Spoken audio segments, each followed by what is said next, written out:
All right, so let's call to order the regular meeting of the Parks and Recreation Commission. We'll start with the roll call. Stacy Ashland. Here. Deidre Cromie. Here. Jennifer Hedderly. Here. Abby Knopper. Here. Ed Lowing. Here. Pat Markovich. Here. Keith Rechtel. Here.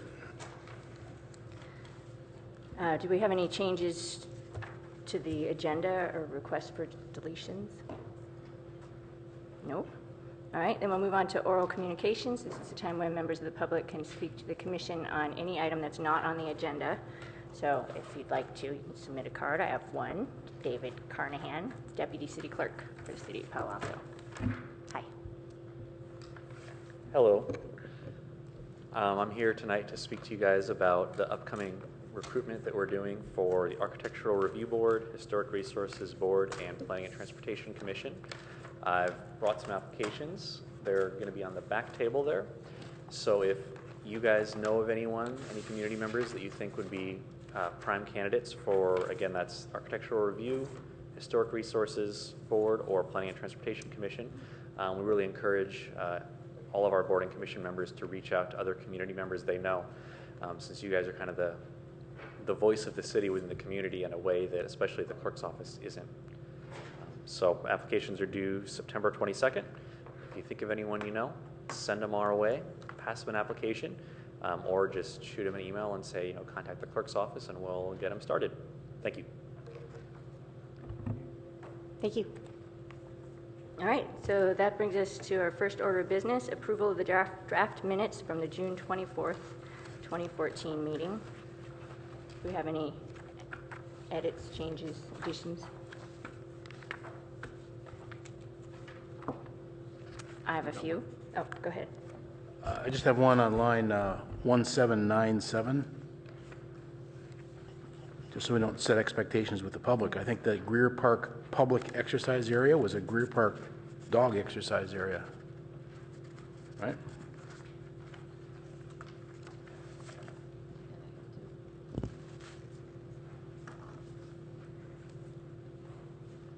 Go ahead, Mr. Ashton. On page 40, line 1622, it ends with at least to intercept inaudible, and it should just say at least 2 intercepts, period.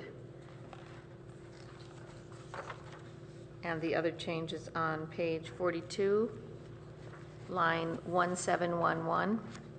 The sentence begins, that's another awkward conversation. Just omit the word a, so it reads, that's another awkward conversation.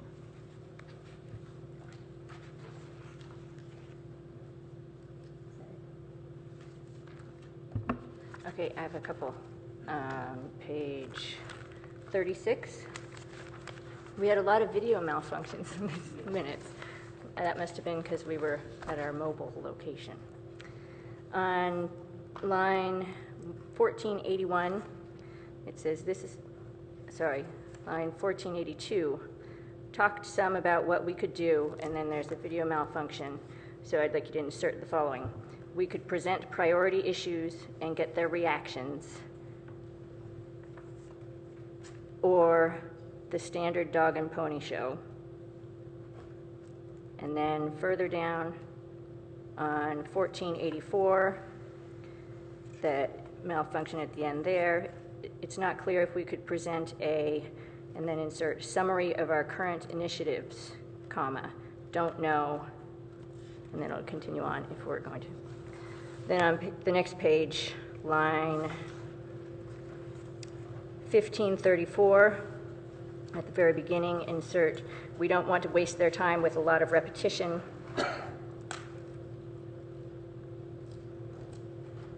I'm not confident we'll have much new to report.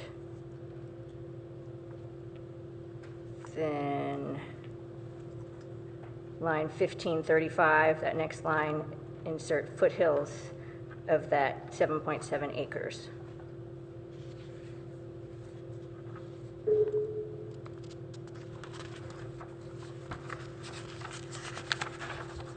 Then page 46, line 1895.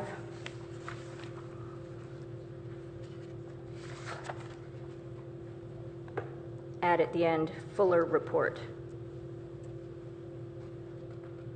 And line 1899, at the beginning, insert do we, and at the end of the line, that same line, insert for. And that's all. Any other edits to the minutes? Commissioner Rectal? On page 40, on line 1627, it was, is it schedule driving content as opposed to content driving schedule? I was worried that we were meeting with the council for the sake of meeting with the council as opposed to having content. That's it. Okay. So I would entertain a motion to approve the minutes as amended. I make a motion to approve the minutes as amended. Is there a second? Second. All in favor? Aye. Opposed? All right. Move on to business item number 2, Highway 101 Adobe Pedestrian Bicycle Overcrossing Project. And we have Elizabeth Ames here. You know where the PowerPoint is?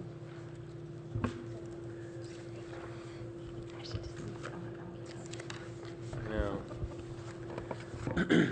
Good evening, Commissioners. We have Elizabeth Ames from our Public Works Department joining us to help with the presentation. She's just looking for it.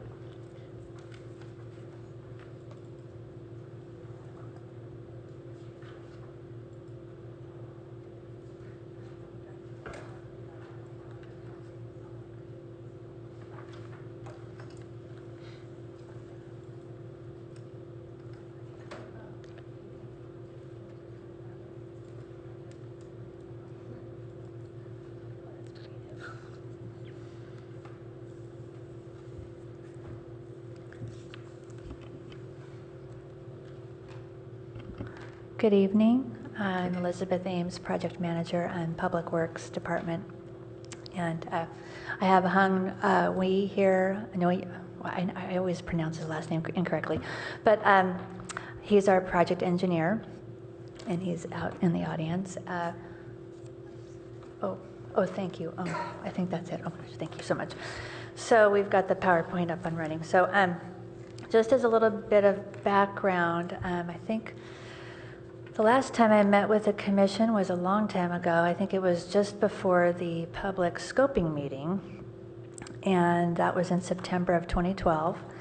And we met with the community to discuss the Adobe Bike Bridge project over at Adobe Creek crossing at 101. And we talked about different alternatives, and we had Caltrans there. And since then, we've been in this rigorous study mode. So it's actually taken a very long time to get to this point, because I actually thought we were going to start the draft EIR process, that public circulation, last year, but we encountered some issues with the configuration into the flood control basin, or the Baylands area next to Adobe Creek. As you can see with this first slide, it kind of alludes to, that's kind of the landing area to the right on the eastern side of the bridge. So we've done a lot of studies, and we're still working with Caltrans. We think, we feel relatively confident that we have addressed the federal species there. We've had a field meeting with the local agencies, Fish and Wildlife, and we've kind of got the semi-green light to proceed in this area. So with that kind of informal approval, we wanted to go ahead and start this design competition. I guess I could just, thank you. And just a brief, little more background on the design competition. The City Council asked the city staff to inquire about how we could do a design competition, and we returned back with this invited or qualification-based competition concept last summer.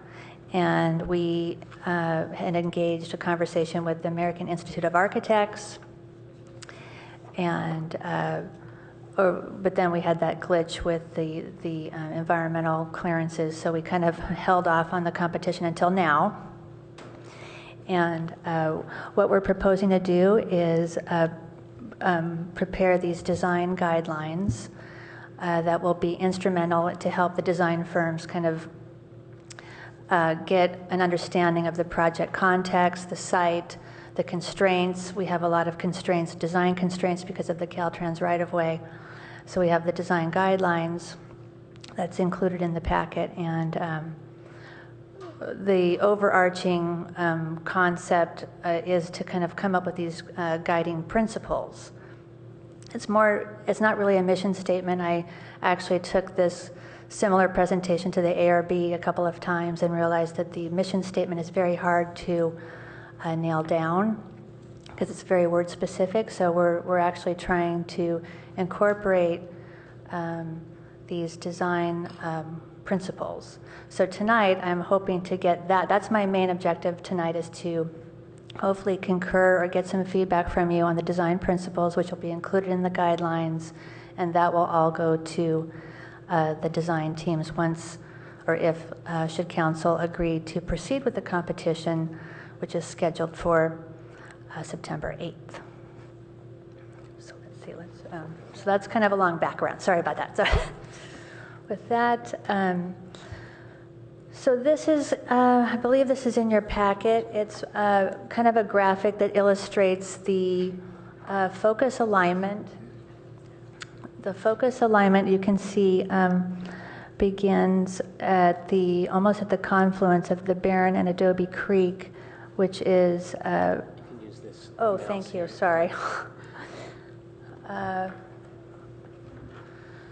So this is actually, I think, a great graphic to show the commission, to kind of get your minds around what alignment are we focusing on, and where the tie-in to the trail systems are. So on the west side, at the confluence of the Adobe Creek here and Barron Creek, a little bit south, we have this starting point of the bike bridge, and it ramps up at like 5%, and then it wraps around here. This is actually some private property that I believe now is owned by Google, but you know, they've been very cooperative so far, as you know, in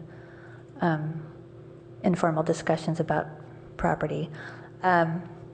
So it would wrap around this way, going towards the east over 101. This is the 101, or over the frontage road here to here. This is West Bay Shore, and then here's 101, and then it goes over East Bay Shore and then wraps around into the flood control basin. And this again is that area that was very sensitive, I would say, with the federal agencies. So we've got an okay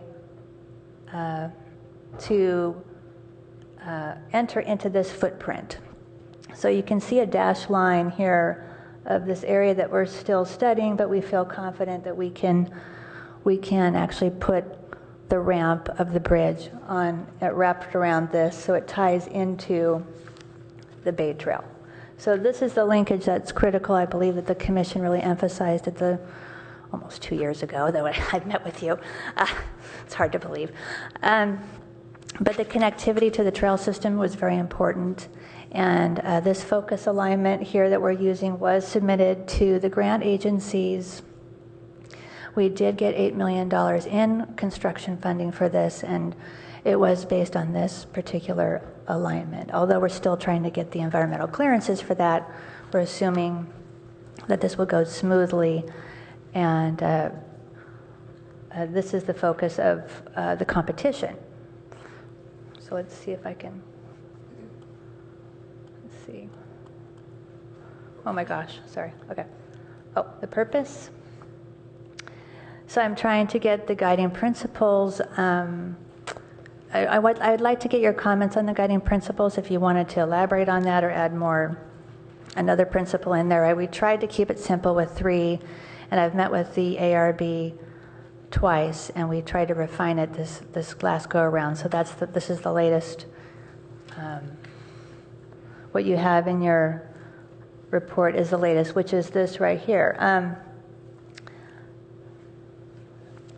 So we've got, innovation, inspire and engage the community with a contemporary design, incorporating the creativity, originality, technology, and education. That's identifiable as a landmark in the heart of Silicon Valley. So the ARB had repeatedly said, this is the heart of Silicon Valley, this is the heart, this is where innovation is. And so we tried to incorporate it with that guiding principle.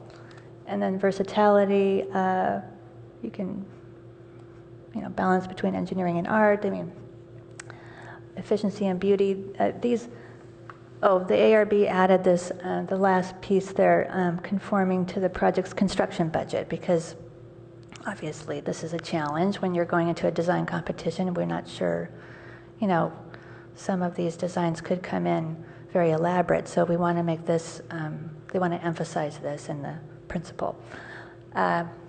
And of course, sustainability. Palo Alto is known to be, conscientious of, this is, the environment and being sustainable. So we tried to capture that by saying this, respect the Baylands environment, recognize the integration with nature, connection to the Bay Trails, and importance to walkers, bikers, commuters. I think that principle really never got changed by the ARB, and this is just something that I worked with with staff on. And it's not, it really needs, some feedback from you. And if you think it's fine, I mean, we do have a lot of documentation for the design teams to, to really put their hands around, and we've got these guidelines. There's a lot of text in there. So trying to do like a high level guiding principle. And then, let's see. This kind of highlights the AIA competition steps. So I do have a flow chart which kind of tries to also, it's actually, what is this, attachment A in your packet. So this essentially, the steps with the AIA is that we're going to hopefully get council to approve a contract with the AIA California Council, which is a state organization, and they're affiliated with all of the local chapters. So it's very exciting that we've collaborated with them, because they can advertise, they can, reach out to the international, national, and local community, because they're affiliated with the state, so they've got those connections.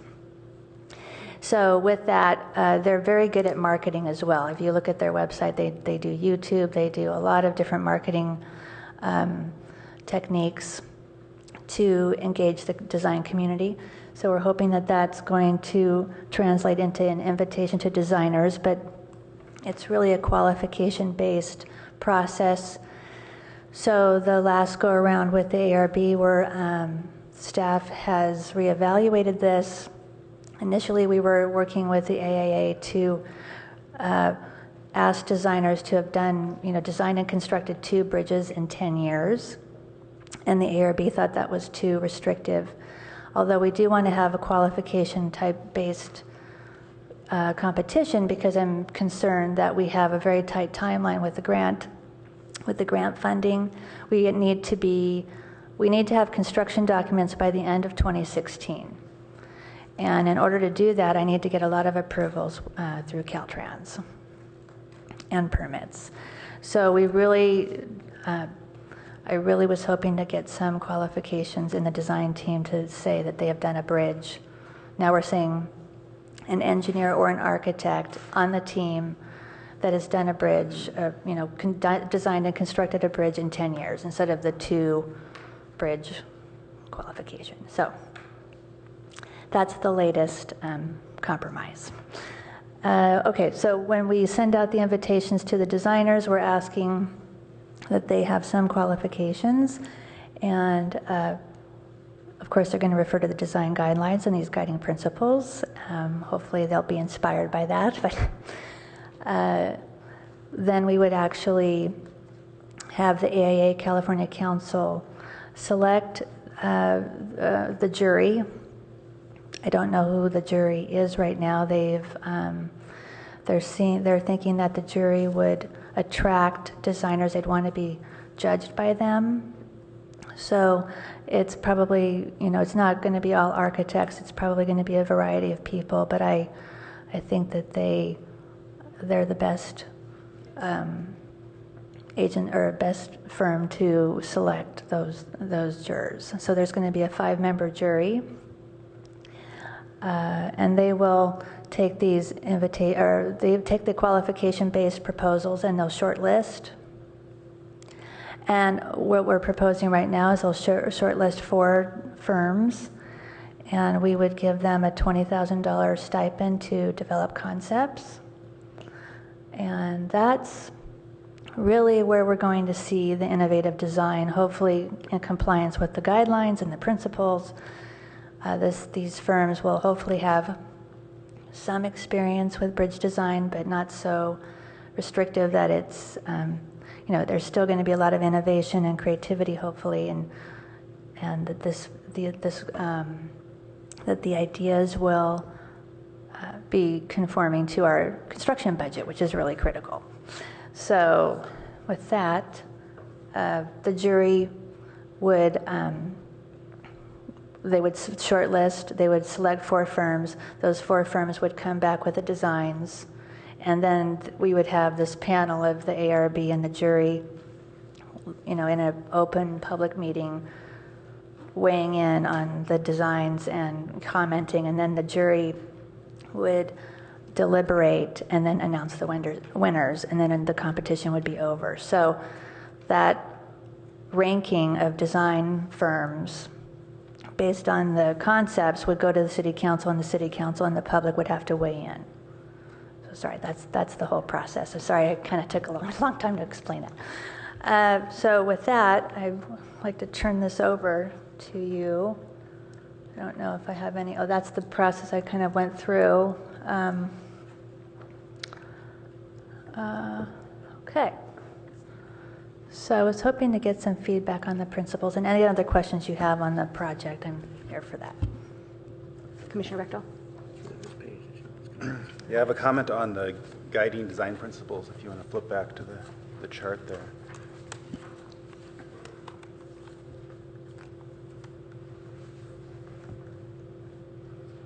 This is really the focus of the questions that you want, right? And all 3 of these are very artistic. And I think number 1, by and large, without a doubt, number 1 should be functionality. A beautiful product that doesn't work is not beautiful. And if we have this beautiful bridge that is a landmark going up and down 101, you see this beautiful bridge going across, but it doesn't do its purpose, then we've wasted our money. So we have to worry about the functionality, the ease of use. How easy is it to cross the bridge? Is it wide enough? Is the slope appropriate? And also the access, how easy is it to get onto the bridge and get off the bridge? And especially the safety for the people getting on and off. Right now that frontage road is very dangerous on the west side of 101.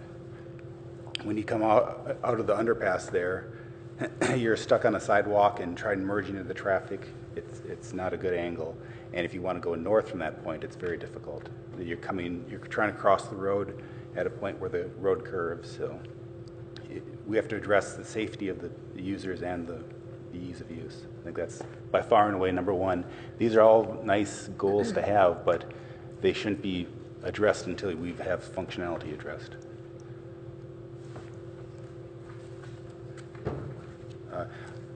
I do have other questions, but not on this. So do we want to go? Do you want to have more guiding principles first, or do you want to just have questions? Sure, why don't we do guiding principles first, since that's what you want to be sure to get. Commissioner Cromie? Elizabeth, I want to thank you for all of your hard work on this. It's been quite an adventure in planning, and you've really carried the torch very well through many different obstacles, and I really appreciate your hard work on this project. I wanted to just, my comment on the guiding design principles are that I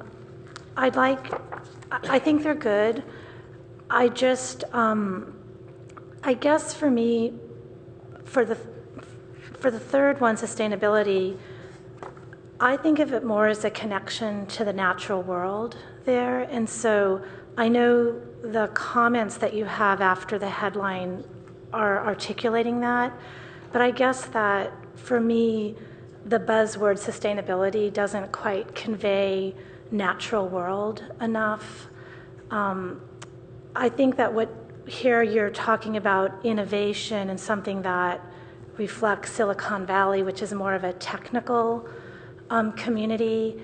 And I think that's fine because that is our community, but I think it's balanced by integration into the natural world. So I just have an issue with that word sustainability. If it could, it's just my single opinion. When we say that all the time, I cease to know exactly what it means.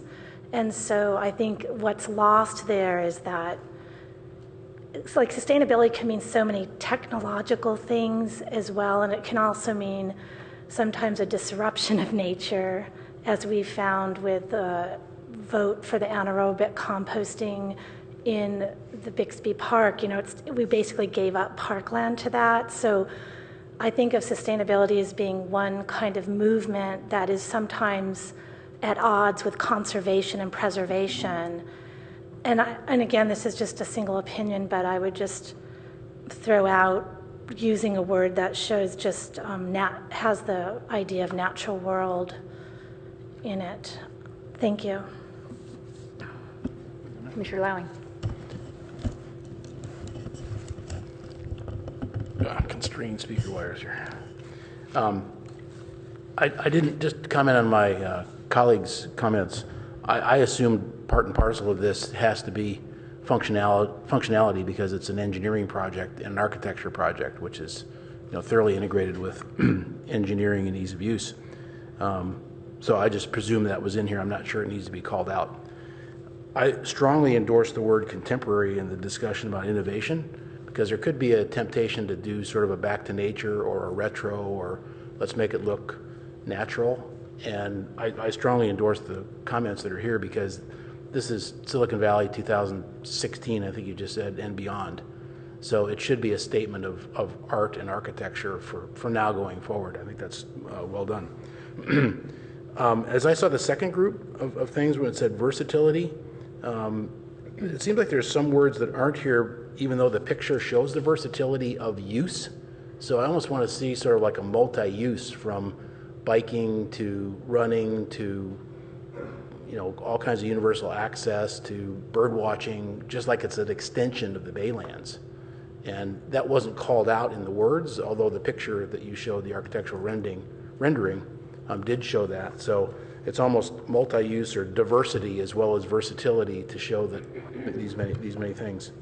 And on the sustainability, there is the comment there about integration and of course destination to nature in connection to the Bay Trails.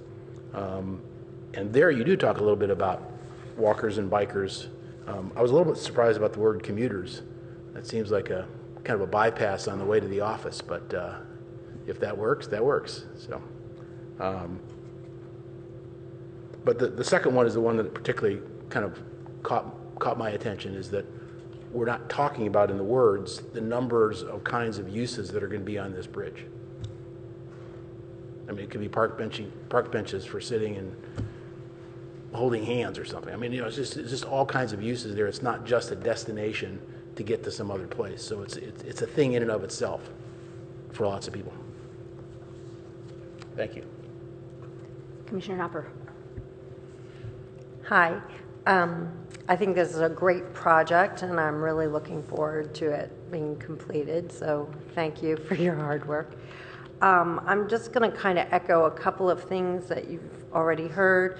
I'm focusing my comments on this sustainability bullet point. It was already stated that sustainability can mean kind of different things. And the word that I had written down even before Commissioner Cromie said anything was preservation. because it says respect the Baylands environment. I think we have to preserve the integrity of the Baylands ecosystem. I just think that a stronger statement with regard to you're putting a construction project in a very delicate ecosystem.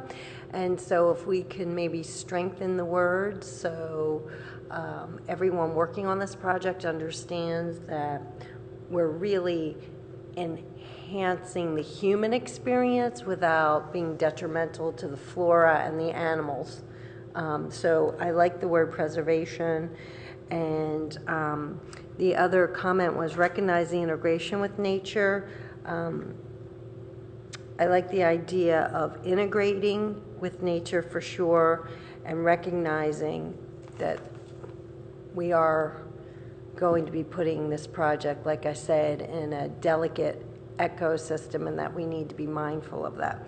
So maybe just if it is wordsmithing a little bit, but just so, in my opinion, of course, it's just my opinion, making sure that those points are made. I like the idea of it being contemporary and emulating the innovative nature of where we live, where it's artistic and creative and interesting and dynamic with regard to the creative process. So that to me is fantastic. And thank you. Commissioner Markovich. Hi. I'm going to go complete opposite on this. I think that a bike bridge is a great idea, and I spoke to the San Jose board, the transportation, way back. It had to have been 6-7 years ago that we needed a bike bridge there. At the time Yorico was on that board, that's how far back it goes. And I still think that this should be the most simple design. Put it in, make it safe, and just get it done. I mean, you look at the bike bridges that are currently in, I think it's San Carlos and Sunnyvale, they have what looks like a staple before it's folded up. It's a bike bridge, it's very simple design.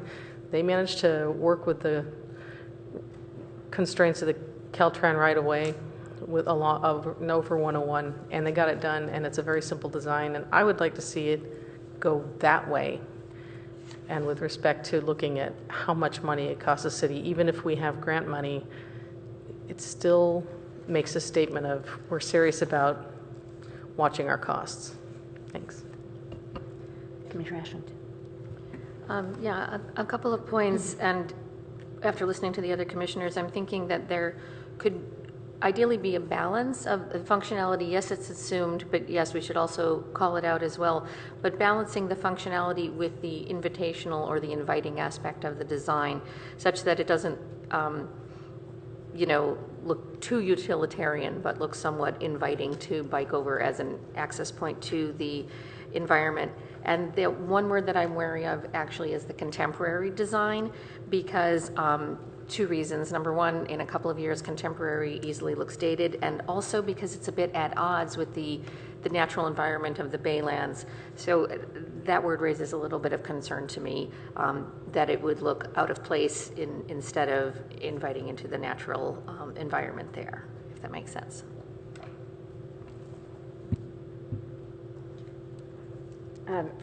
I agree with the earlier comments about representing the diversity of uses in the versatility section. I would include also education as one of those uses, because we are investing in a lot of signage and information plaques, that kind of thing. I also like the idea of including something under that last section that maybe respect the delicate ecosystems of the Bayland environment. Find some ways to emphasize that, as others said as well. Keith, you had additional comments? There was some talk in the packet about Adobe Trail that would go from the West Bay shore up to, is that Meadow, where that the car bridge currently is. Is there a map? Is that a done deal, Adobe The Adobe Trail, is that a done deal or is that subject to approval? Sorry, I didn't bring that up. We are going to include, not in the competition, but the project includes this Adobe Creek Reach Trail right here, because this came out in the scoping meeting that people did not want to really traverse the frontage road to get to the bike bridge. I totally agree with that. So then we added that into the environmental assessment, and it's kind of shown here, but yeah. So this is what people really wanted. Yeah, and it's just going to Meadow there. So that's just a basic paving project. I think we were not even allowed to put any lighting on the trail, but it would just be a simple, it's almost a trail right now. I mean, it's a maintenance road. Yeah, but there's no public access for bicycles. Right. Who owns that? It's the water district, so we would have to get an easement through there. But I think they're open to this idea. We've met with them several times. So I think, yeah, it's part of the project, and we're going to work with the district to make sure that they still have access for their maintenance purposes, but it's going to be open to the public. And then we would have some ramps that go from that onto Meadow, right at that bridge right there. The ramp, well, I mean, I think there's a gate here, and we would have to put some kind of maybe accessible ramps there. I don't know. Yeah, like a crosswalk maybe, or are you thinking of a crosswalk here, or what do you mean ramps? There is traffic on that road. There's not as much as there is on Fabian and West Bayshore, but there is traffic there. So we'd have to have some way to get the bikes on and off that trail. Oh, from the road? From that road. Oh, yeah, I see what you're saying. Yeah, so there could be some ramps or something there, yeah. Okay. The other thing we talked about in here is the slopes. They talked about 4 to 5% grade. What is the percent grade on the Oregon Trail, the Oregon Bike Bridge? Do you know what that is? Much steeper. Yeah. I don't know. I'm sure it does not meet ADA standards now. Okay. And yeah. what is the ADA standards for bike bridges? Well, right now, or pedestrian bridges. It's 5%. We have a 5% grade. I believe it's so many feet. I can't think of it right now. So many feet at 5%. Then we have to have landings at 2%. Okay. So that if you're in a walker or a wheelchair, you have a break. You have like a landing area, and that's usually about 4 to 5 feet wide. So there's a little bit of a break with the 5%, and then it goes into this landing area, and then it goes 5% again.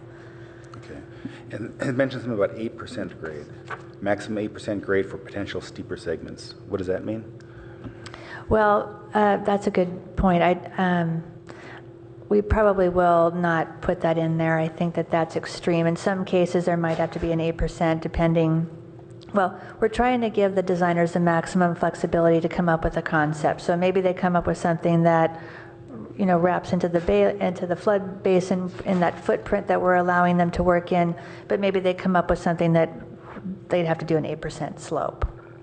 But that 8% slope can't go very long because that's essentially just like a small ramp to a seating area or something. It's just more flexibility for the designers. Okay, makes sense. And what is the philosophy towards people biking versus walking their bikes? Are we intending that this would be designed so they could bike all the way without getting off their bikes, or that they would actually have to dismount and walk? Well, right now we're looking at 18 feet wide, so theoretically they could be they would not have to dismount, although it is a little problematic when they're going down the slope at 5%. So that actually needs to be carefully thought through, because I don't believe Payback likes the bollards or some obstruction, because then the handlebars hit that. So there needs to be careful consideration of speed, and you've got these people on a bicycle that could essentially race down the ramp. Mm-hmm. Yeah, on one hand, that is especially if you have pedestrians on there. Bicycles at high speed is an issue, but also people have bike trailers, and those bollards get in the way and makes it much harder. And I think we try to police it so much that we've reduced the functionality of the bridge. So I would like to see the ability to ride across, but yet have some reasonable speed mitigations. I think would be reasonable, but I don't think we should expect people to dismount. because they don't. Even across at Oregon, even at that high slope, people still race down there on their bicycles. So, okay, that's all. Thank you. Commissioner Cromie. I had a couple other points to make. I just wanted to talk about the staircases a little bit. I see that there is potential parts of this plan to have staircases. And I just wanted to comment that on the west side of the bridge, I think the staircase where it's proposed would be, I'm very much in favor of that if it can fit within cost and design. And the reason I'm in favor of that is people coming to the bridge by foot from the north of the bridge would have a much easier time getting up to it by the staircase because the ramp goes down pretty far to the south. And people on bicycles coming in from the north, that's not a big deal if you're on a bicycle to go that extra distance. But I just think given the geometry of the touchdown on the west side, if feasible, I really think the staircase would be appreciated by people. And then it would be also a way to get pedestrians out potentially more safely so they're not competing with the bicycles because there will be a lot of folks coming from the meadow direction. There's a very high density of development in that neighborhood, and I just think it would be really nice. Again, I think probably design might need a trump. Design and money tends to trump things, but I would just I'm putting a pitch in for that particular staircase. I'm also really glad that this is growing up hand in hand with the Adobe Reach Trail. I've been a huge proponent of that trail from the very beginning, and I'm really glad that's coming online. It's basically opening a gate to generate that with, some safety features and probably some signage so people don't find themselves falling into the creek. I don't know quite how that's handled. So that's one thing. And then as far as on the east side, the staircase, I think it's harder for me to visualize it because basically where you're proposing the staircase would go is pretty close to the end of the bridge. So I don't think it's there, if that's where you're really putting the staircase, it might be nice, a very nice feature, but again, I don't think it has that functionality as far as saving pedestrians time. Now, if you were putting the staircase where it came down closer to the highway before the bend, where it saves time for people trying to just get over just getting over, not really into the Baylands, but I presume people are going there to go into the Baylands. So I don't know exactly how I assume you're putting the staircase on the east side, you want it to be down by the overlook, and it's sort of part of that whole complex. And again, until I saw design, I wouldn't really know, but I just want to say on the west side, I think there's that additional functionality. I wanted to ask about how the timing of the closing of the Lefkowitz tunnel will work, because I wanted to advocate that stay open as long as possible through the construction project, because until the overpass goes up, people really use that Lefkowitz tunnel. How is that going to work? That's a good question. We were actually proposing to close the tunnel during the construction because, maybe not for the entire construction, but a lot of this construction is going to happen in the summer because we can't really work in the Baylands or the flood area in the winter. So it's a very tricky phased construction project. So it does seem problematic to have them both have the tunnel open and the construction happening. So right now we're proposing to close it, but I guess when we get closer to phasing of the construction and knowing exactly how it's going to be it's usually complicated to try to work around a construction project, but we did it for the Magical Bridge. It happened that way, and so it's possible. We just have to. When we get further into design, we'd have to look at that closely. As a follow-up, this is maybe just a pipe dream, but is there any way to open up the Matadero as sort of an informal crossing during the construction project, or is that too complicated? Yeah, that would greatly complicate this EIR. The environmental assessment that we're looking at with Caltrans is just focused on this particular location.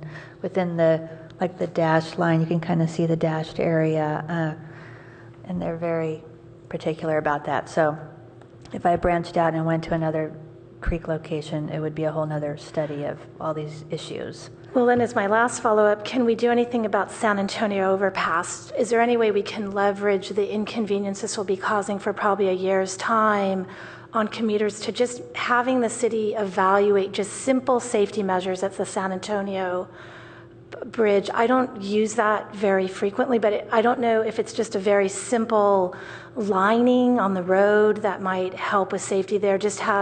Bring it up as a heads up, just very low cost, simple safety measures, because people might go over to using that more frequently. Just throwing an idea out. Thank you. I have a couple questions, or maybe other comments about the design.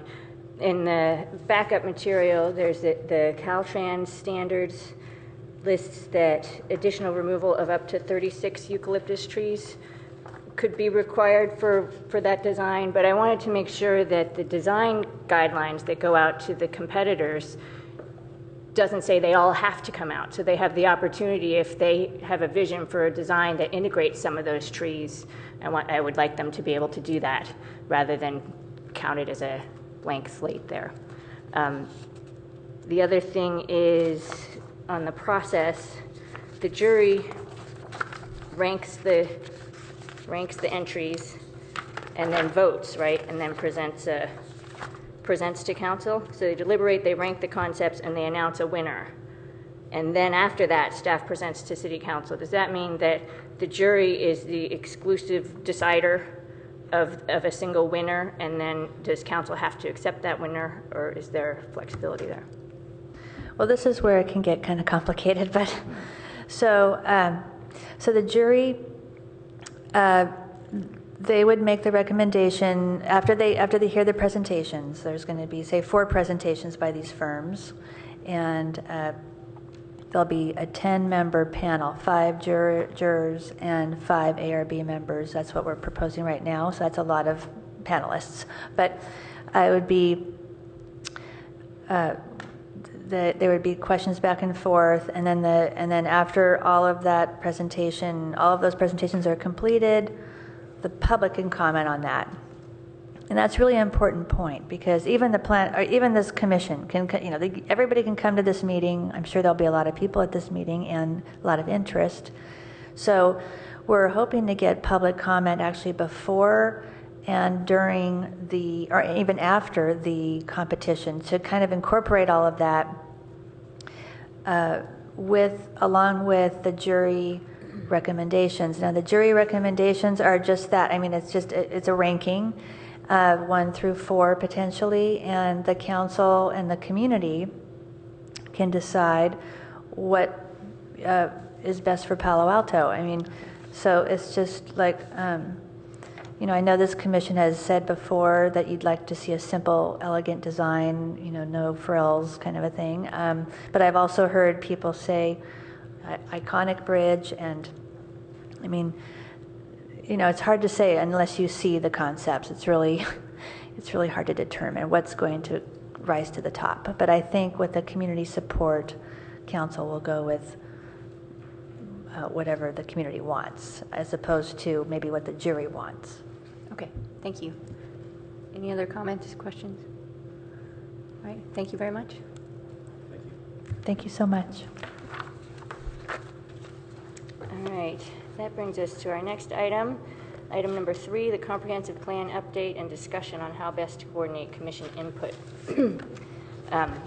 Obviously, as you all know, we have a full agenda today, so we're trying to keep it on track. If you see me waving my hand, that means let's move it along. We also have a public comment on this item, which we'll take now. Mark Weiss.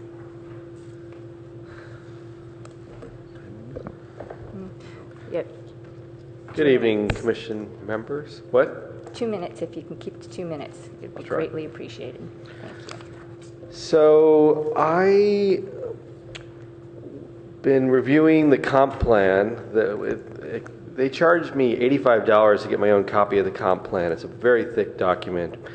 And then I also have a loaner copy of the revised proposed comp plan thing. And I think Mr. DeJuice's staff report is a subset with additional comments on the revised comp plan thingy.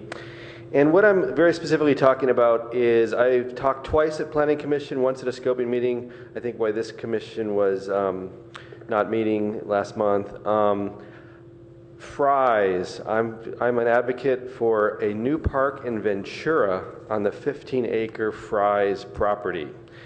Although a lot of people are talking about more dense housing there. And so I was thrilled, not to steal someone's thunder, but I was thrilled to, after I was flipping through this, Rob's report, to notice this. I think I can reference it. So we are already, according to our comp plan, 25 acres behind in our per capita goal. And I think it's known as comp plans C47, formerly known as C25, I think, on page 17 of this document. And so we really should be looking for parcels like this to add to our parks inventory. There's a huge pressure, huge incentive for more dense housing, but people should resist this. So I'm for parking over housing. I'm for Ventura over Cali Ave. And what I mean is, somehow, I think of Fry's as in the Ventura neighborhood. There was something called the California Ventura Plan, but it seems to have disappeared into thin air. And now all the maps of the comp plan somehow think Fry's is in California Avenue. What about Ventura? Ventura is an underappreciated neighborhood. The values of the homes there are significantly lagging behind the rest of Palo Alto. I think an investment in a park would raise all the boats there, so to speak. It would be a wonderful place for a new park. The idea of a comp plan, it's our general plan. We have a comp plan. We should be renewing our comp plan. This talk about different verbs like amending it or changing it. It's almost like they're trying to flush it into the bay. We spent $1.7 million for a consultant in Berkeley to basically, by someone's directive, basically twist the comp plan and basically undermine the comp plan. We want to renew the comp plan. So I hope the commissioners, per your hard work already, will lean in on this issue and wrestle back from existing leadership what is the will of the people here?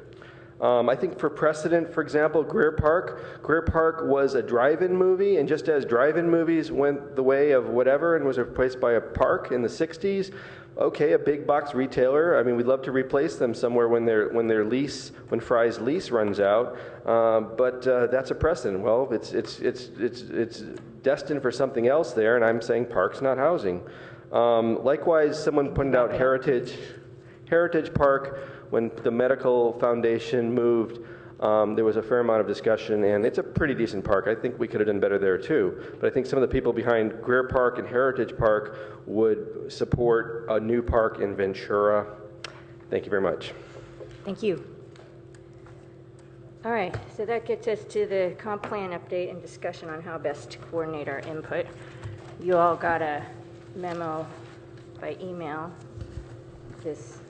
yesterday, I guess. And there was a staff report in the packet. Did you want to run through quick where we stand on the comp plan, and then we can get down to the nitty-gritty? Yeah, let's do that. It is an action item with two action items, and we're going to focus mostly on action item 1, but I thought just for context, I'll take a couple of minutes to talk about the comp plan and some of the history. Won't go over the whole staff report, but it's the city's overarching planning document representing the community's vision in sections called elements. And I know some of the commissioners weren't here last time we went through the review, so I think that this might be helpful just to talk about. Addresses land use, transportation, housing, natural environment, community services, business, and economics. Between 2008 and 2012, the Transportation Commission, Planning Transportation Commission and staff reviewed each element, and the commission was involved in two specific elements, and they were the community services and facilities element and the natural environment element. While the commission the Planning Commission reviewed each element, the Council decided to take a step back, wanted to do a more in-depth, wide-ranging review of the comp plan. And that's when, and we've talked about this at the Commission meeting, we talked about our Palo Alto outreach, intensifying workshops, surveys, forums to get a better sense of what the community would like to see with the comp plan. So as for the process moving forward, we're currently in this stage, I guess, called sort of the visioning stage. Council and staff are trying to, and this is mainly the planning staff that are in the lead on this, are trying to frame at a high level sort of alternative futures for land use planning scenarios that the community would like to see studied in the EIR, which will happen with respect to the comp plan update. I don't know how many of the commissioners have been following the discussion at Council with respect to alternative future scenarios, but I think it's fair to say that it hasn't been easy. It's a tough conversation because there's lots of passion around the comp plan. It's probably the most important planning document that the city has, and will shape the future of Palo Alto for decades to come. So the Council's very interested in getting it right, and on beginning of August, and we heard Mike Weiss mention this earlier, there was 2 meetings where there was a lot of public comment and a 4-hour discussion with the City Council about these future scenarios, future planning scenarios, and they didn't conclude anything really other than they wanted a little more time and even more public outreach, so it'll come back to the Council sometime in September. In any case, so we come to the action items, which Chair Headley talked about a little bit at the beginning here. And the first one, it's recommended that the Commission provide some sort of high-level feedback to Council on the potential consequences of growth for parks and recreation resources. And this is where that draft memo comes into play, that we have to thank Chair Headley and Vice Chair Lowing to put in the work over the weekend, over the last weeks, to put a draft together for review this evening. The memo is important because it'll help, I think it'll help the City Council as they think about the framework of the comp plan and the scope of the EIR that has to be done for the comp plan. So that's the most pressing item for action. The second item is really for the Commission to review again the community services and facilities element and the natural environment element. And we have a little more time to do that, but we ought to think about the process for how we review that and what the Commission wants to do in terms of another memo to summarize what was shared with with Council in the previous review, and maybe there's more things that the Commission wants to add that wasn't added last time. So that was my summary. Back to you, Chair. Great summary. I think part of how this memo came up was watching the Council discussion around the various visions. It was really clear that they're focused on kind of the hot issues of the day, overdevelopment, traffic, and parking. And we obviously know that the impacts of growth go much farther than traffic and parking for Parks and Rec. So that's what drove our thinking, how do we get involved in this and send our message to them. We did meet with our liaison, Greg Schmidt, and consulted him about that. He thought it would be very helpful to have that kind of input before they take any action, if they do take any action in September. So that's why we're on this short timeline. So Ed and I kind of formed an ad hoc to kind of churn something out that you could react to. So I would like to go ahead and take that up, maybe focus on the looking forward section on the last page, since those are kind of the key priorities we want Council to keep in mind as they're giving direction to staff. And I'd like to avoid a lot of wordsmithing, but to the extent there's wording that you think conveys a different meaning than it ought to, I'd like to identify that as well. Commissioner Cromie. Okay, I guess I can start us off. Thank you so much, Ed and Jen, for the hard work on this document, and Rob as well. It's really wonderful that you guys took the time to give us a voice here. I think it is very important. I really, really appreciate your efforts. I like the document quite a bit. I just, focusing I know, I just wanted to make, I want to make one very specific comment on page 2, at the very bottom paragraph where you talk about new buildings also pose risks to our local species, and you talk about bird deaths. I would just like to amend it to saying new buildings and new housing, because it's not just buildings that pose the risk to the birds, it's also glass windows and houses. So I felt like if you think it fits in there, so I would just amend that, because the first 2 sentences you're basically talking about windows as a place where birds can crash and die, and those windows are in houses and in buildings.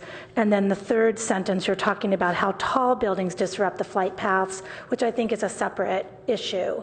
So I just feel like with the first, it would be nice to reflect residential development as well. So you think the word buildings doesn't convey commercial or residential? Well, to me, because you go into the third sentence and you're saying tall buildings, it smacks of commercial, and Okay. it doesn't feel to me like it's capturing residential. Okay. Okay, so moving into the looking forward document, I think it's really good. I'm just a little, I'd like a statement in there that just says more simply, that says address the need for more parks. I think under number 2, you're getting at that obliquely by you have this collect and consider data regarding recent growth in both residential and commercial square footage, but it's really increased number of people as well. And I don't see that reflected in this document, that we're getting more residents and we need more parks. Okay. So I'd like it to be just very, very clearly stated and just with very simple language. I think it might fit under number 2, or if other commissioners feel strongly, we can give it its own bullet point. And if I were to add a number 4 to this document, I really feel like we need to over and over emphasize conserve habitat, conserve ecosystems, and we just can't say that enough on our commission, because within the sustainability movement, as far as my awareness of that movement, they're not saying that. And we on the Parks and Rec Commission are the spokespeople for that. So if other commissioners agree, I just want to make sure it has a very clear bullet point on here, if we can add that on. Thank you. Commissioner Markovich. I'd like to piggyback onto what Commissioner Cromie was saying, because you can have a certain amount of square footage in a commercial building, and some companies will say, okay, we have X amount of square footage, and we're going to put 10 employees in that square footage, and other companies will come in and say, we can put 40 employees in that square footage. And I think it needs to be very clearly spelled out that we need to put our feet down when it comes to square footage and how many employees can go in it, and not have companies come in and just cram as many people as they can in there. I don't know if it fits in part 2 or if it's another part of the comp plan, but it seems to me that's where people and the employees and the companies are getting away with a lot of squirrely stuff that they haven't been in the past. And I also see startup companies are now just renting houses in neighborhoods instead of completely ignoring the business aspects of commercial buildings. They're using houses for startups. We have a number of them in our neighborhood, and that also increases it because you're not counting it in the houses. They can put as many people as they want. Right. So it's got to go somewhere. Thanks. Other comments? Yeah. Commissioner Knopper. Hi. Thank you so much for drafting this. I know how much work was put into this. And I'm going to avoid wordsmithing, really, I am, but there's just a couple of things that I thought. One, I think we need, I really like the looking forward, because you clearly and concisely, and this, to me, we need an action statement. I think the document, this memo starts kind of fluffy, for lack of a better word, like most Palo Altans will agree. I think we need an action statement that it's important that we look at all the developmental impacts, keeping in mind that every time that we pick up a shovel, move plant life, or change natural ecosystems, that there are ramifications. And as the Park and Rec Commission, we believe that there are important issues that the City Council has to take into consideration when looking at the overview of issues. And then, I'm not saying write it that way, what I'm saying is we need a strong action statement. And then we spell out you're looking forward, and then break it out. I just think that some of this they've seen before, like in the urban forest report, that's very thick with regard to trees and just very strong, clear, concise language. I think there's some things that I made some notes, I'm sorry. Are difficult, like that half-mile rule, and I know that there's some committee members that have that as a very specific agenda, but with regard to the geographic nature of Palo Alto, that's the optimal that we would strive for, but I wouldn't want to draw a line in the sand about it. Do you know what I mean? I'm just, that it's a goal. Yes, please do. Help. Could I just ask for clarification on exactly what you mean by an action statement? Because the overall idea here is for council to be open to taking action as these things come up. But it sounds like you're stating that we It's should like be more... our mission statement, why we're writing this memo.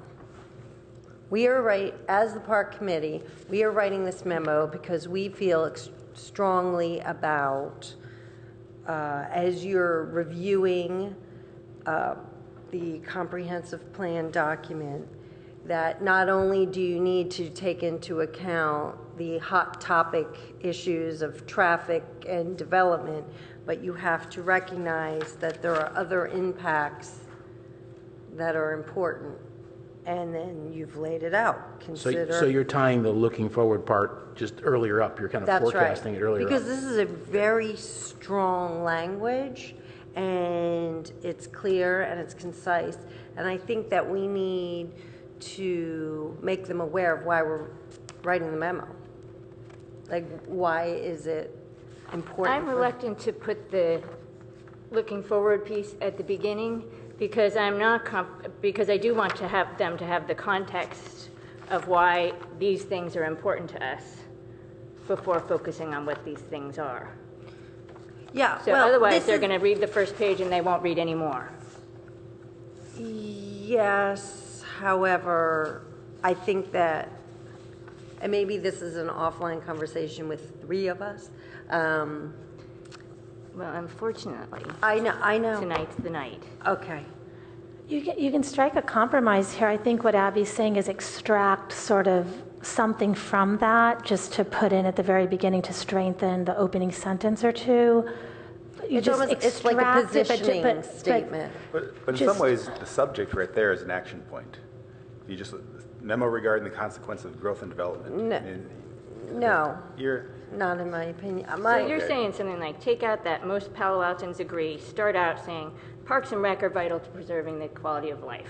That's and right. Okay, impacts are not as apparent as traffic and parking. We feel strongly that these direct and indirect consequences should be considered as you move forward. Exactly. Like I wrote a 1 and 2 seconds, and basically any long-range plan that is implemented by the City Council has to concern the long-term health and welfare of all inhabitants of Palo Alto, including the humans, animals, and flora of our community. It's important that we look at the developmental impacts, keeping in mind that we impact the environment every time we make a decision to pick up a shovel, move plant life, or change natural ecosystems. Therefore, we believe that the following are important issues when thinking about the long-range plan. That's pretty long. I know, but it really isn't. I mean, it's no less long than this opening statement. The other thing is, traffic and parking is a hot topic and to the city as a whole. And we have to recognize that they have to consider that, obviously. But, so, they're my thoughts. So. All right. Who's next? Commissioner Ashland? Yeah, a couple of points. I do agree with striking the weaker beginning and getting straight in with Parks and Rec are vital. I think that's a great modification there. On the looking forward section, something that I believe Commissioner Cromie mentioned about adding, it's not just square footage, but it's adding people and residents were measured. I want to be sure we also mention people that not only live here as residents, but also people that work here and use the parks and services as while they're working here. And it says it will affect the number of park users, and I think we can be a little stronger and clearer and say the increased number of park users in the end of the number 2 sentence. Okay. Under number 3, on part A,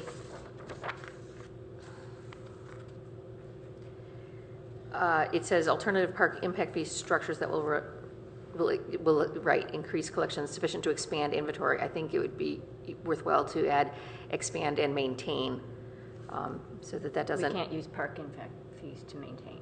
Oh, that's not possible? Right. Okay, because, okay, then I'll go with that, because on part D you did have maintenance there as well, so that's fine. On B, on monitoring the health of our parks in the face of growing demand and use, there's a number of other things we could add besides parks, such as open space, trails. We could also mention air quality, safety, noise, and light pollution as other factors. It's not just the health of the parks. So I think if we were taking a larger environmental view of the impact, those are things that are probably not going to be mentioned if they're not mentioned by us. And the last comment on part C was it's not just growing demographic, but also growing and changing demographic groups. Can I make one more? Yeah. One more. Health and quality, I like the word impact. Where are we? What you titled it, health and quality impact of our ecosystems. Just the way you titled it, because everything that they do is impacting. You're talking about health and quality of Parks or ecosystems? I'm Well, lost. you She's used it almost subheading. like a title. Okay, on page 2, the health and 2. quality of our ecosystems. Yeah. And you I want just think that if you can inject the word impact into that, just say impacts it, on the health and quality of our ecosystems. yes, I mean, and just one last thing, and I feel, you wrote our small built-out community.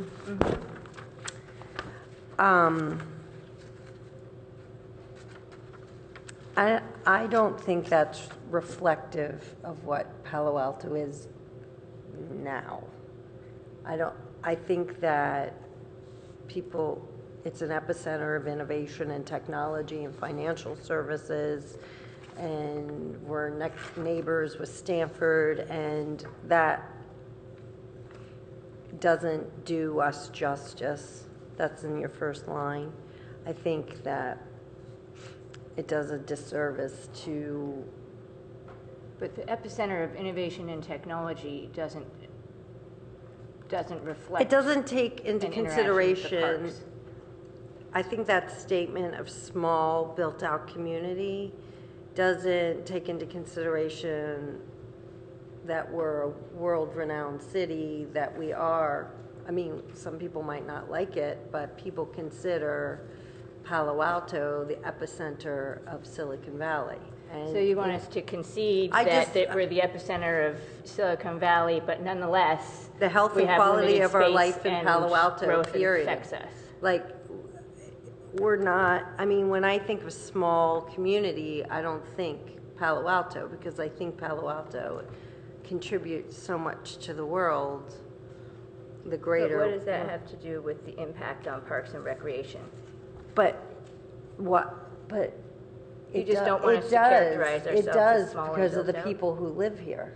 It does have an impact of the fact that people move here every day. That the city is growing. We're not a small little city in like the middle of nowhere. But we're not growing, we're getting more and more built out, there's a difference.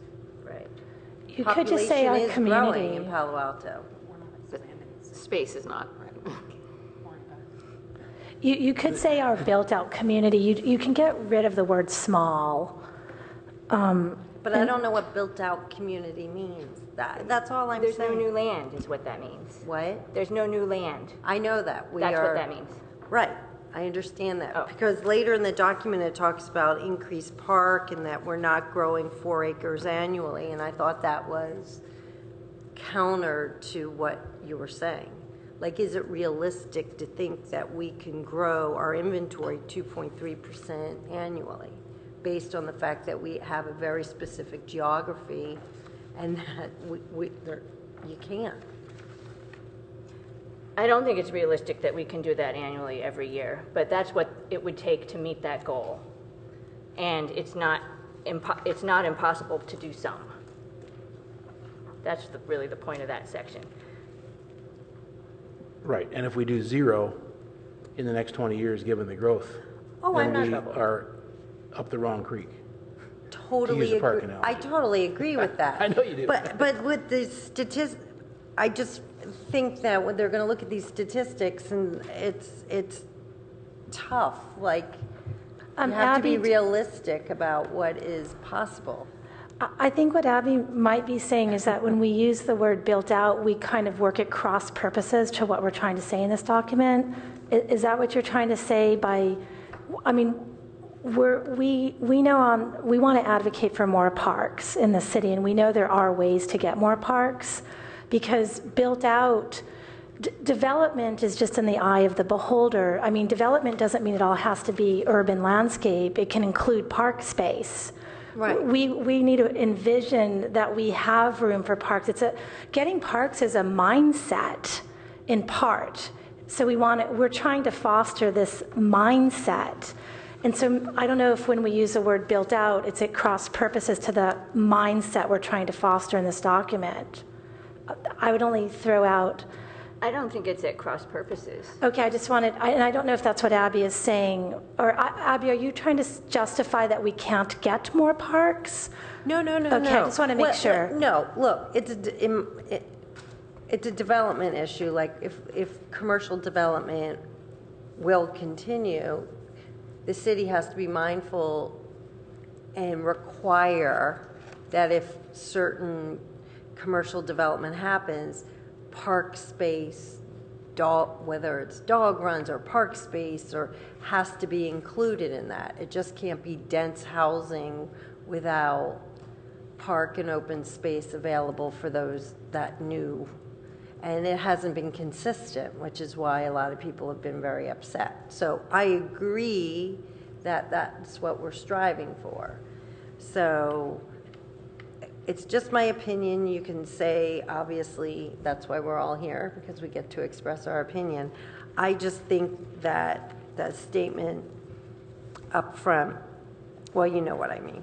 So I'm going to stop talking now. Okay, other comments?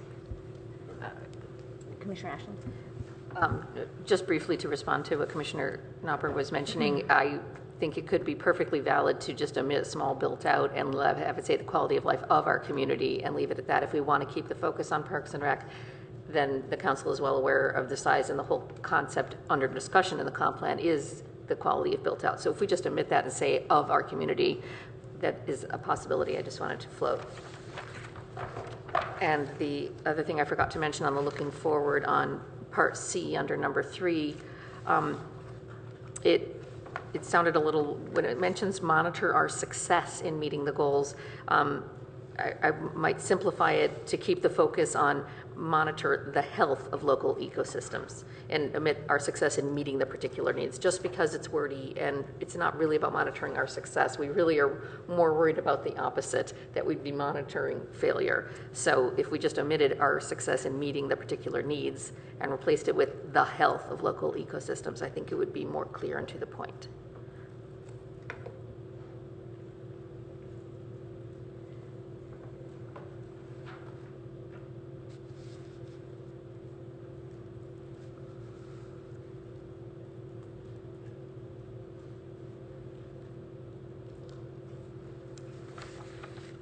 I think it's easier to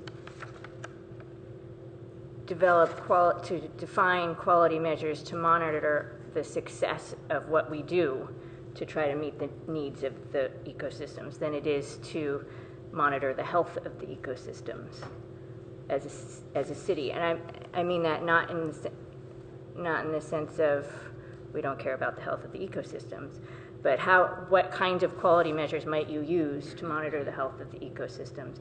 That seems like something, there's a lot of experts out there who already have. Actually, there aren't, are there? That was the problem we had with the urban forest master plan, was we don't know very well how to do that. But we do know a list of ecological issues to consider vis-a-vis significant development, like lighting, like space, like water.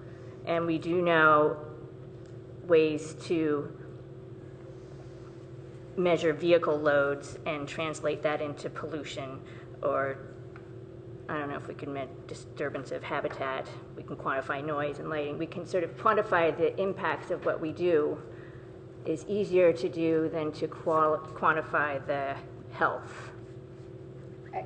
I just I'm trying to work through what's best. Yeah, and I'm not tied to the word health. What I'm more concerned about is that it sounds the opposite of what we're trying to convey, where we want to express concern, and by saying we're monitoring our success, it sounds like all's fine. It might also work to just say to monitor the impact on local ecosystems. But I just am wary that it sounds like we're saying, oh, everything's wonderful, and that's the opposite of what we're trying to convey with the gist of the document, if I understand it correctly. Okay.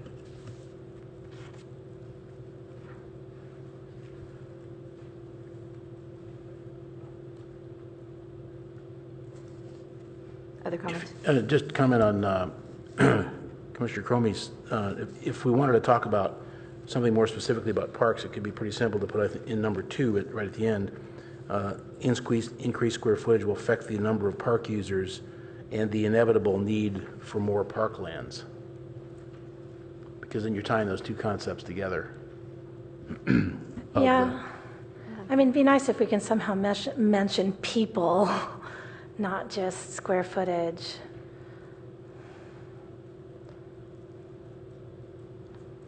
Users.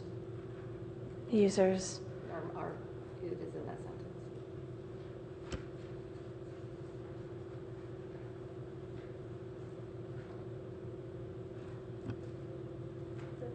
Can we just say recent, I don't know, you're talking about recent growth in our population and residential and commercial square footage. I mean, I'm just trying to get in something that conveys that there are more people here. Also, I was thinking for... well, that's in the document, but it's definitely not called out here. Yeah. And then also to do this conserve habitat, I think you can put that under number 3, one of the A, B, C, or D. Just make sure that we say, like when we're saying monitor the health of parks, and we can say and conservation of ecosystems. Like we can throw that in there. That'd be good. Okay. Yeah, that's good. Yeah. Thanks. Commissioner Rectal. I was very impressed. Ed and Jen, you did a very good job. I read through it and went back and found very few edits. I was quite impressed both in the quality of the writing, but also the content. You talk about a lot of things. Obviously everyone knows there's a lot of people and not enough land. But you also brought up other things like the fact that you have traffic making it hard to get to the park. You have different demographics and also the parking at parks and how Coverly will affect that. I thought that was very good points. On the looking forward, I had some comments. 3A, consideration of alternative park fees. I don't think that's strong enough. I think you made a good argument that we need it because we're behind, we're not collecting enough money, and the current park impact fees are not sufficient. Consideration says, yeah, think about it. No, I think we're saying we've shown that you do need it. You need additional fees of some way to maintain quality of parks. Then also B and C, you talk about quality measures, but you don't talk about maintaining. So we're asking them to measure the quality, but we're not telling them to do something about it. We're telling them to give us the money, maintenance money, to be able to do that. You think that's not implicit, though? We should be specific. Well, there's two types of funding gaps. One is the maintenance. We see that in the CIP, is that we have stuff push off every year. Right. And the BRIC said you have all this catch-up work, and we haven't been able to do the catch-up work. So the maintenance is a big issue, but also just the park acquisition. That the park acquisitions are funded by this insufficient impact fees. So I'm saying we need to come up with more impact fees or some other types of fees for park acquisition. Then we also need out of the general fund or out of a different funding source more maintenance. What concerns me is that there's a general tendency for people when there's a problem to hem and haw about it and not take action. And so I would want some type of phrase like maintain a commitment to maintaining, so in B and C where you're talking about measuring these aspects of the park health, I would want some statement saying maintain a commitment to maintain the quality of the parks and using these measurements as data to tell us you need to make more park acquisitions, you need to increase maintenance, you need to change programs. And it isn't just park, it's recreation too. Right. These additional people and the demographics, you may need to have more senior classes because we have more seniors. Right. We need to measure that, but we also need to maintain a commitment. We just can't measure it and do nothing. We have to make a commitment to action to maintain the quality. Okay. That's all. So on your first point, you're saying you could drop the word consideration of and leave the rest of it? I would change. Because then plan for growth will include alternative park impact fee structures. Oh, I would say the need for alternative in park, but you could delete it. I'm just saying that consideration is too soft. We need to say that it's almost like mandatory. We have a need or a requirement for additional fees. How you want to word that, I don't. So ensure that any plan for growth will include alternative park fee info. You could even take out alternative. Will include park impact fee fees. Structures that will result in increased collections. Yes. Sufficient to. Yes, I like that. Okay. Do you want to use the word additional? Because we're trying to make the point that we need more. So it will include additional park impact fee structure. I'm just trying to. Say that again. I'm sorry. I think you need to include the word under 3A, additional. We need additional money. We need additional funding. We already Increased have collections. That's what additional funding means. I mean, that does mean additional funding. at the very end. More fees. Yeah, I just like to put it up front because people lose it in a I see what second you're part saying. of the clause. Yeah, that's a good point. Just try to make it more active up front. Okay. I think we can figure out how to do that.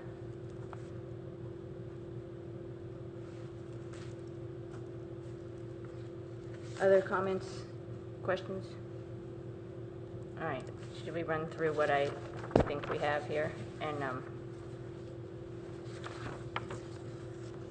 in terms of the core message, on the looking for, starting at the beginning, we want to make that first paragraph more action-y and forceful, and add impacts to the subheadings. And then in the looking forward section, and maybe connect directly to the list of the to-do items list. Then in the looking forward section, in number 2, we want to somehow convey that the connection between increased square footage and the number of people, both resident and non-resident, and the inevitable impacts that will have on our resources. And our need for parkland. On our need for parkland, that's right. Thank you. Then under number 3, we want to make a 3A stronger, something like increased collections through alternative park impact fee structures that will result in will allow us to expand inventory, something like that. B and C, we want to add in, or in B, we want to add in conservation of ecosystems, in monitoring the health of our parks and conservation of ecosystems.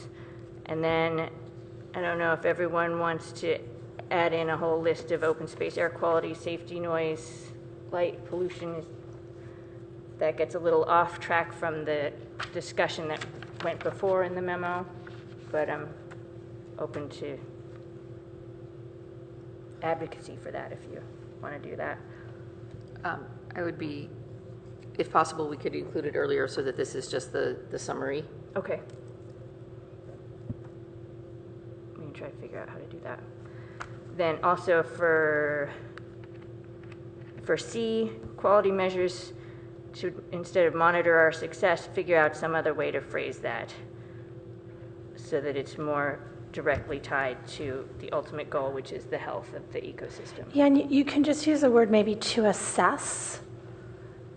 You know, you don't have to specify success. You're analyzing how things are going. You might consider just saying assess or analyze or monitor and just delete our success.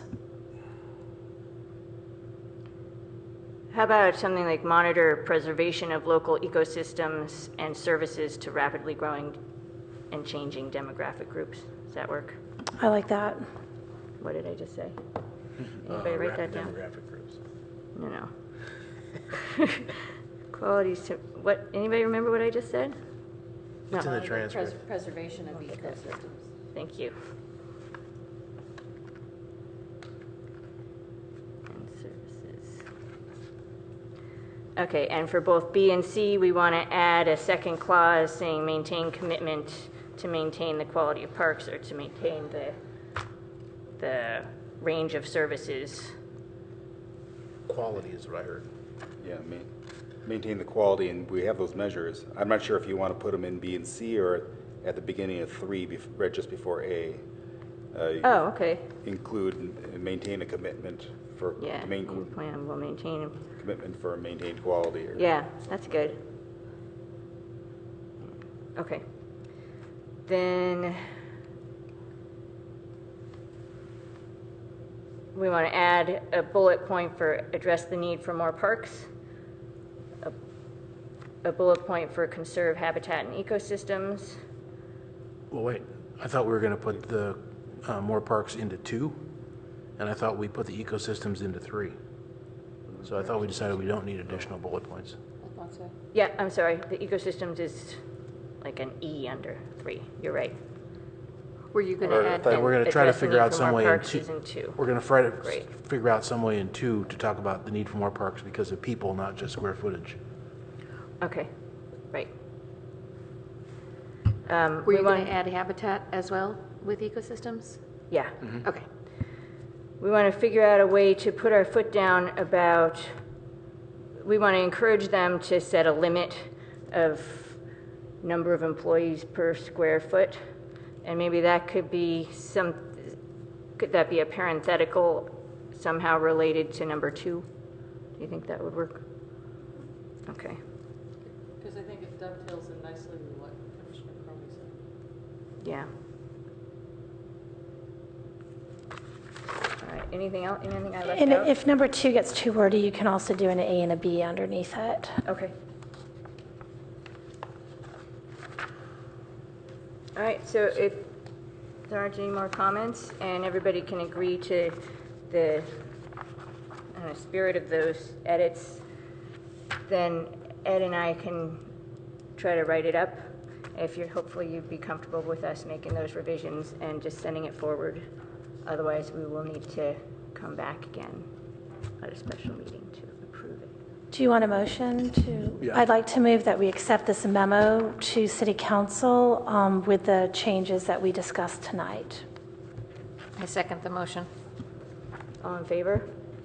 Aye. Any opposed? No. Okay, great. And in my motion, can you say the name of the memo? Because as it's put into the minutes, it'd be nice to address what the memo is called. Yeah, thank you. Okay, so then the second action item is what to do about all these elements. And I apologize for all the paper we ended up in here. I think we have 2 different versions of both elements somehow with the various staff reports. So, but now you have the whole history of our work on those 2 elements of the comp plan, which hopefully you all have read and will read again and keep fresh in your mind. I think as far as productive input to council, they're still really focusing on these high-level vision things and aren't really giving any thought, I imagine, to the details that are represented in this kind of piece. However, they will get there eventually, and I think they're really hoping to be able to have the concepts approved and kick off a draft EIR process by the end of the year. So the opportunity to get to highlight the nitty-gritty details for us is really between now and then. And as the months go by, we may know more about their vision, which might affect our thinking about what ought to be included in the policies and programs. So basically, what we need is to be paying attention to council and whatever they decide about the vision, and at the same time reviewing the pieces that we had approved earlier, making sure they still represent what we want and how they would fit in under those various concepts. So the question that, I don't think this is an action item, but I would like to have a brief discussion about how you all think we should move forward with that. We could have an ad hoc. We could have 2 ad hocs who are charged with bringing it back to us and kind of framing the issues for a fuller discussion. Well, we already did have 2 ad hocs, and they partially still exist if we wanted to go that direction. So we could certainly do that. I would want to invite others to sure, participate absolutely. if they want to. We do, or different people, absolutely. Yeah, I agree. I would like to reconvene the ad hocs just to go over it one more time and keep abreast of what's going on at City Council. Okay. And we can decide if we need to just reconvene the old ones, if other people want to join in, if we need 1 or 2. I agree with that as a point of discussion. Okay. Any other comments, reactions? So why don't we go ahead and do that then? Go with 2 ad hocs, 1 for each element, and then those folks will be responsible for going through it, coming up with a way to lead a full discussion of and what we want to get out of it for presentation to council sometime before December, and also keeping on top of what's going on. And again, this is all predicated by the fact that City Council is taking another look. The direction of staff, there's a process going on to take another look at this, whether we agree with that process or not, it is going on. Right. So I think that's really the reason we need to do it. We don't need to do a ton of work on this, but we have committees that have already dug into this document, so are very familiar with it. And if other people want to join in, by all means. So, did you want to say something? I can't remember who was on those committees. I think the natural environment element was Commissioner Cromie and myself, and the community services was Commissioner Lowing plus Sunny and Daria. So Ed's our only remaining community services guy. Okay. You want to work with Pat? Are you still interested in doing? totally fine. If Okay. someone new wants to get on to put their eyes on it, that's okay too. But I'm totally fine. And Okay. the two were, the other one was, Deirdre and myself. do you still want to stay on that, or do you want to be? That's fine with Slightly me. I'm offloaded, happy or- to stay on it, but I'm also happy to concede it to anyone else who has an interest in it. But I don't see anyone jumping up. So why don't we stick with that for now? Commissioner Cromie and myself for the NEE, and Commissioner Lowing and Commissioner Markovich for the CSD, the Community Services piece. And can we also have people, if people want to give us comments on our ad hocs, can they email Catherine any comments for us if they read this document and want to make any points, or would that come up when we do our presentation? I think that would come up when we do our presentation. And I'll just stay in contact with both groups and Rob and try to figure out when the timing is best to have a full discussion about that. It may be September, but it may not be. Right? Yeah, I think that's the way to do it. And also, I know I keep, hear City Council say they really want a lot of public input, not only now, but throughout this process. So when the EIR gets underway and they're going to have a whole bunch of findings and conclusions and impacts, I think is another time where the Commission might want to reconvene. And that's probably a year away from now. But we should put it on our calendar of things we want to do, is to really review that, and maybe there's additional comments you want to make at that time to council. As part of the formal Yeah. DEIR. Yeah. Good point.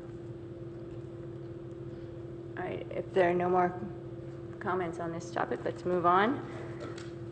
Can you give me an overview of the schedule of what, so it says December 31st is, we have to provide our impacts or our thoughts on those two areas? I think we want to provide our input as soon as possible before December, but pending whatever their over umbrella vision is, may affect that, right? What's the end date for this? When is the whole thing going to be done? The whole comp plan? Yeah. It's December 2015 calendar year, yeah. So, the next 6 months is, is about preparing for doing the EIR, a lot of public outreach at this time, this alternative futures discussion, which council is having. Then the first 6 months of calendar year 15 will be the EIR process, additional public outreach throughout that time, and then drafting the comp plan in the second half of calendar year 2015. So December, the hope is December, there would be a final draft. Year and a half from now. And the significance of the end of this year is that once they, I think I understand this right, once they do the draft EIR, then they're more limited in the kinds of changes they can make to the policies and programs moving forward. So if there are changes, additions that we want to make sure make it into the final document that gets evaluated, then that should happen before the end of this year. Okay. Should we technically just have a quick motion to approve the two ad hocs going forward, since there is one new member? Sure. We just say that and I'll vote for it. All in favor? I'll move it and then somebody has to second it. I'll second it. Okay.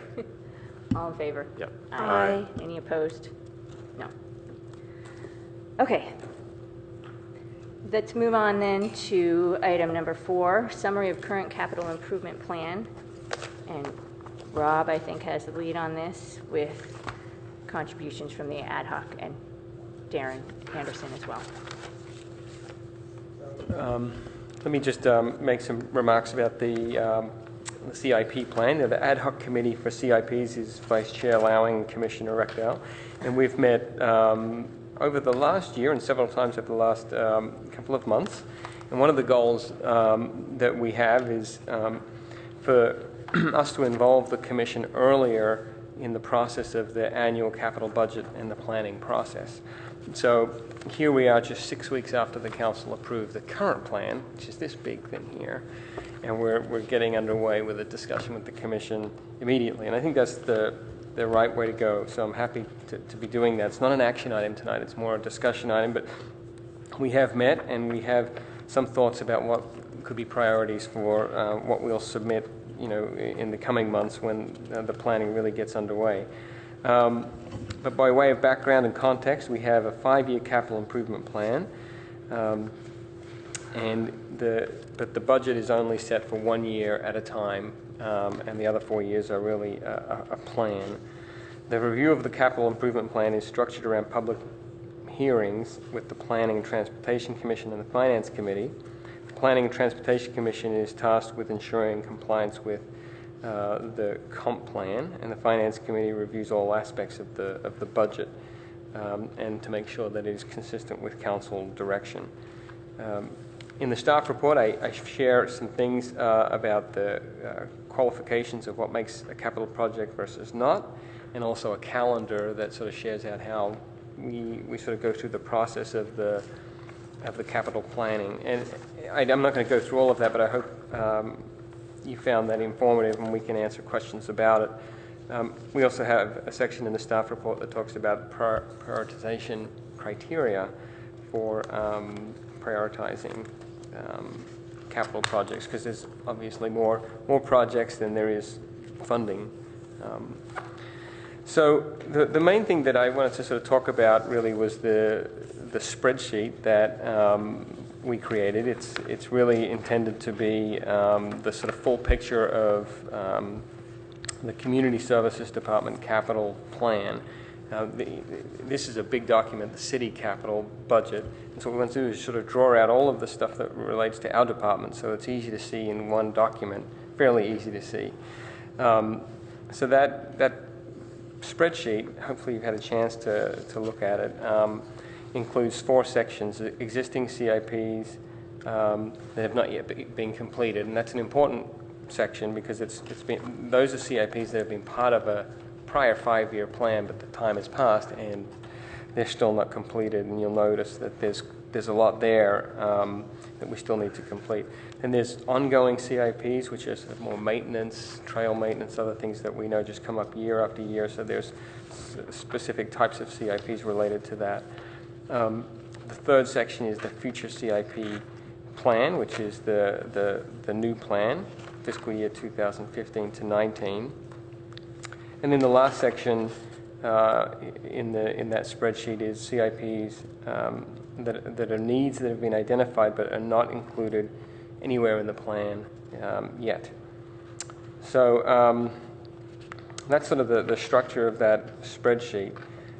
You may recall the Commission, CIP Ad Hoc Committee, and the full Commission met in December of 2015 to talk about what was going to be submitted for the plan that was approved by Council. A few things were approved, a few not. Bolware Park was approved, the Community Gardens irrigation replacement was approved, and the golf course parking lot was sort of approved. It's in there, but not quite how we had imagined. The golf course has a master plan that has a vision for the parking lot to have some trees and other things and landscaping, but the cost of that is some $600,000 or something like that, and there just wasn't funding to do it. So it got included as part of the city's general parking lot replacement plan, which is more of a sort of slurry seal and restriping, not the full renovation that we had hoped. The things that didn't get added that we had on our sort of priority list were Buckeye Creek hydrology study, Foothills fire management plan, or additional funding to that plan, Greer Park and Baylands comprehensive conservation plan. So as we start to look forward and think about what we might include for this next year, we did that, and the ad hoc committee discussed it, and they can share their thoughts on it as well. But at least our current thinking is that it's those last 4 that I mentioned that didn't get included in the last time around that we would include again and see if we can get them funded in what would be this fiscal year 16-20 plan. And you can ask questions about why, but we'll get into that in a little bit. There are a few other CIPs that we know are coming that are not yet funded but are important, and they're also in the spreadsheet. That includes the Baylands Athletic Center expansion, the 10.5 acres that we're adding to the park system. I know that the commission and council wants to see something happen there, not to rush it, but they want to see something happen. So that's a CIP that we know is coming, but we think the master plan is going to help, really help guide that and define what that ought to be. The 7.7 acres at Foothills Park is another CIP that we know will be needed to be added at some point, but again, we need more data, more information to really recommend something there. And then just a note on the Cubberley items, there were a number of CIPs related to Cubberley that were in the prior plan, and they've all been removed from the plan pending negotiations with the school district on the lease for Cubberley, and the hope is that the lease can be structured in such a way that we're not paying quite as much to the school district and actually can take some of those funds and put it back into Cubberley planning and Cubberley infrastructure. So that's kind of what I wanted to say in terms of just a summary. I'd invite Commissioner Recknell, Vice Chair Lowing, to add additional thoughts about our process. And Yeah, I'm happy to start. First of all, last year we started in October, and this year we started in July, and so we can't start much earlier, or we'll be on, last year's. So we're where we are now. It took us a couple years to get here, but that gives us a lot of time to process it in this larger group. I think the process so far, like last year, has gone really well. A salute to staff, Darren and Rob and Greg. They've been very active, very involved, very responsive for the last meeting, which we had to schedule really quickly. And I think that there's all kinds of things going on here. I just want to point out that the two things we got last year, Bullware Park was number 3 in our choice, and Community Gardens was 1, and Golf Course was 4. So we got 1, 3, and 4. We're picking up some of those and putting them back on the list for this time.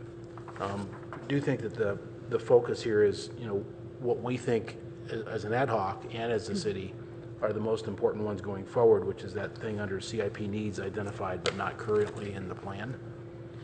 Those 4, and we can address here either from city staff or ad hoc why we think those are the highest priorities. And the other thing, it's in the text of the document that Rob wrote and sent out, which is a really good document, but we really have to understand the staff limitations on this. There are just only so many folks that can manage projects. 2/3 of the city staff that can manage these projects for CSD are sitting in this room with Darren and Peter. So there's a really constraint there. So when you see all this stuff that's going to get done in 2018 on the bigger graph here, that's not happening. It's by default. We just can't get that all done. So something there is going to get pushed out. But we also discussed the fact that there's no need here in 2014 for us to try to prioritize that right now or help, because we just don't know enough and things will change. So we'll come back to that, but just wanted to not overpromise in terms of everything that's on here. Do you want to add anything now, Keith? We'll go with discussion. If people have questions, maybe that's a more efficient way of going through it. I mean, one of the big problems is that we have a very long list, and our budget is short, so we can't have all of our top picks. So we have to take the best of the best, and particularly the ones that have the priorities that Rob talked about in the memo. But anyway, let's have questions and have a discussion first, and we can close up if there's any other points. One last thing I would just add before the questions is that this is a work in progress. This spreadsheet, I know that there are still a couple of gaps here and there that need to be fixed, and just the ease of reading, I think, could be a little bit better. So, you can send me your comments, or if you have comments about how it can be improved, let me know. Should we start over here? Commissioner Knopper, Markovich, Ashland, Commissioner Cromie. Are you still digesting? Yeah, I can go first. I mean, I can start. Yeah, I'm really thankful for the attention this is getting early on. I think you guys, Ed and Keith and Rob, have done a great job, bringing this up to a faster, quicker kind of review by us. I'm just I wanted to talk about the Lucy Evans Boardwalk, and I wanted to ask if that is in here. I see something about Baylands Nature Interpretive Center exhibit improvements, but I know there is community interest in the boardwalk. It is in there. It may not be labeled quite right. I think it's on the third page. Baylands, I think it says levee repair. Not sure why it says that, but it is in the CIP budget for this year, funded at $500,000 for a feasibility study. Okay, I'm sorry, where is it? Can you tell me what subheading it's under? It's under future CIPs FY 2015-19. The first item. First item. Did you see it, Keith? And it's a change from the prior CIP plan, which included an estimate for the cost of replacing the boardwalk. And that was being stripped out, and just the feasibility study funding is in there now. Okay. Yeah. Thank you. So does the levy refer only to the boardwalk or to the levy as well, the path? It's not going to focus on the levee at all. This is looking at the boardwalk, that quarter-mile section of wood branching off the nature center. Gotcha. Thanks. Right. Did you have more, Commissioner Cromie? No. Okay. I have a couple of questions. That was one of them. Another was the El Camino Park lights. Is that already funded? It And is. that's why it's not on here. It And is. finally, on attachment A, on the future CIPs list, I see Ramos Park improvements, $175,000 for 2015. I wonder if it doesn't make sense to push that one forward as well, pending the master plan. Simply because we To push it out, you mean, not do it yeah, this year? rather than do a major $175,000 renovation next year, shouldn't we wait for the master plan so we know what renovations should be made? And to be honest, much like we talked earlier about that backlog, it probably would have happened either way. It would have been pushed out, to be honest, yeah. We are backlogged with enough CIPs that just need to be managed and completed. So most likely that will happen, and that does make good sense to push it back till we've got the completed master plan. Great. And then I think you've already answered all my other questions. I also think you guys did a great job. I think this staff report was really a great description of how the process works that we can keep going back to every year when we've forgotten how it works. So thank you for that. Well, I'll go through this again and fix a few of the things that I've already noticed, and I'll send the spreadsheet out to everybody so they have a revised copy. And then if you do get a chance to look at it in depth, do send me your feedback about how it can be improved for readability. Great. Any other comments, questions? All right. Well, thank you all. I think you did a great job with the prioritization, and obviously everyone agrees with them. So well done. That's shocking. All right, moving right along, that gets us to item number 5. Recommend to council a park improvement ordinance for Bowden Park Improvement Project. This is an action item that came before us at our last meeting, I believe, and we went through the various designs.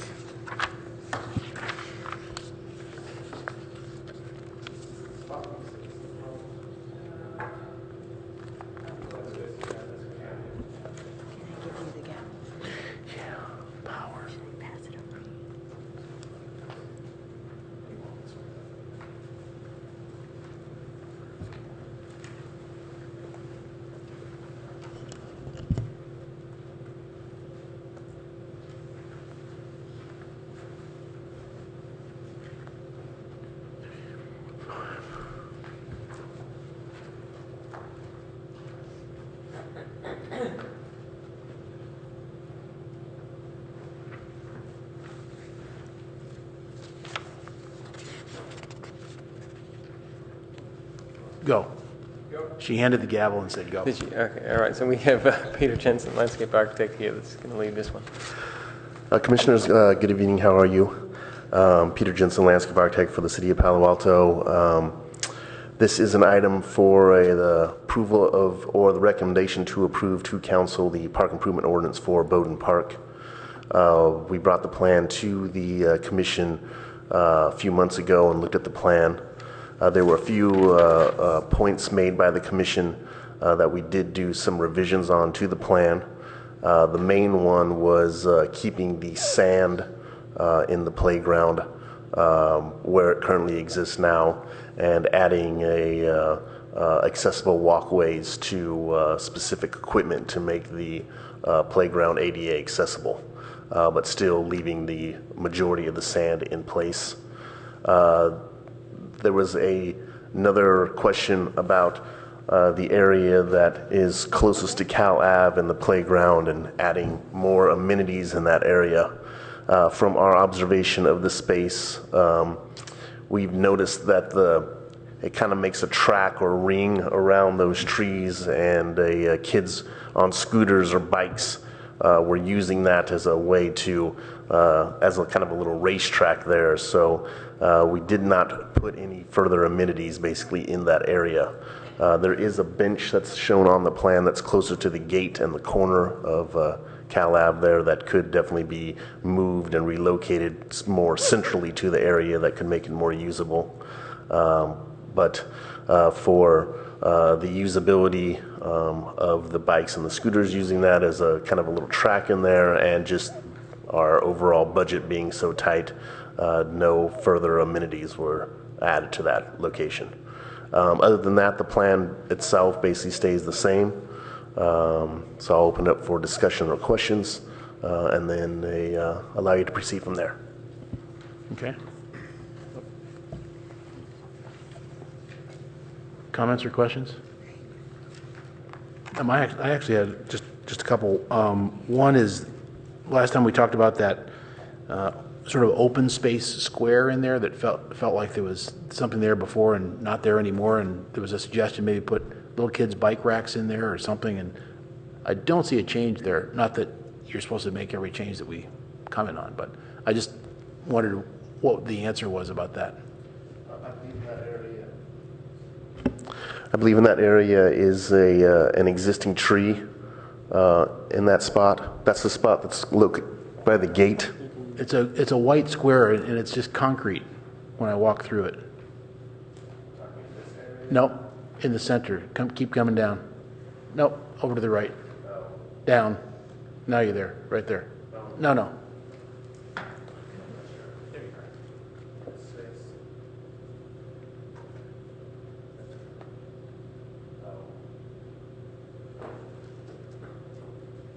Peter, do you want to point it out with these in the Oh, yes, sorry. Yeah, so in that location, we did not add any further amenities, basically. Again, the budget is tight on this, and we're kind of using everything that we've got for furnishing, so nothing else was added. That was actually another question. Did you decide to scrape and paint, or did you decide to replace the benches? We're going to try to maintain the benches, so we're going to scrape and paint them. They are historical to the site, I guess. Yeah. The park is designed by Royston. It's definitely has a very designer feel to it, and sounds great. So, just to add to that comment, though, just as Mr. Jensen pointed out, the funding's short on the CIP to expand for additional amenities like that. But that's where we have these other CIPs where we can come in either concurrent with the project or post-project with a little bit extra money for bike racks and small amenities like that without too much difficulty. Okay. Any other comments, questions? Then why don't we get a motion? Let me talk about the two that I sent Peter a couple emails about this, and he mentioned one of them on the left there, that between California and the Redwoods, there's really nothing there now. It's totally empty, and we're not doing anything there. I view that as a wasted opportunity, but I'd rather have a wasted opportunity than do something stupid. So we always can add on later on a follow-on CIP and do that area. So I'm happy leaving that as is. The other one was on the far left, we have a drinking fountain, and I was objecting to the fact that that drinking fountain, if the kids want to bring water over the sand, is quite a long ways away. And Peter said, well, digging that up would be difficult because there's a risk there that's all concrete. I still would like to see if we, from the outside, if we could trench around the outside, because that's just on the outside portion of it, that's not concrete, that's just crushed granite or some type of rock, that if we could enter closer to that sand and have some type of water supply closer to the sand, I think that would be better. That would be a preference. I don't see that as being mandatory. The kids can, at least we have water there. That's better than no water. And we also can add that on in a follow-up CIP. So even though this design isn't a home run, I think it fits the bill, and I'm happy with it. Just one additional comment to those kind of things. Some of those won't even have to wait for CIPs. We have an irrigation staff that can do work like that. And if it is not too onerous or expensive and we're not cutting through asphalt or concrete and there's a potable line that could reach, that's something my staff could probably do too. So at some point we'll certainly evaluate that, and if we can, we will. Thank you. I'd like to move adoption of the plan revision. Second. All in favor? Aye. Aye. Any opposed? Nope. Yeah, Thank you. Peter? I think the motion needs to clearly say the park improvement ordinance. Yeah. That's Do you want included. to Yes. restate the motion? I think it'd be better just so we capture it in the minutes. Yeah, a park improvement ordinance relative to this new design, yeah. Okay. So recommend to council that council approve the park improvement ordinance. For Bowden Park. Bowden Park. Right. All right. Item number 6, update on the Parks, Trails, Open Space, and Recreation Facilities Master Plan. Still have Peter. Okay, back to you, Peter. I thought it'd be good to hear from you, Peter, about how MIG is doing in the next sort of stage and phase that they're going into, and then also to hear from the commissioners that helped with the intercept surveys, which was very helpful, I think, and I'm very interested to hear how that went. Peter Jensen again, landscape architect for the City of Palo Alto. Again, good evening. Here to discuss and give an update of the,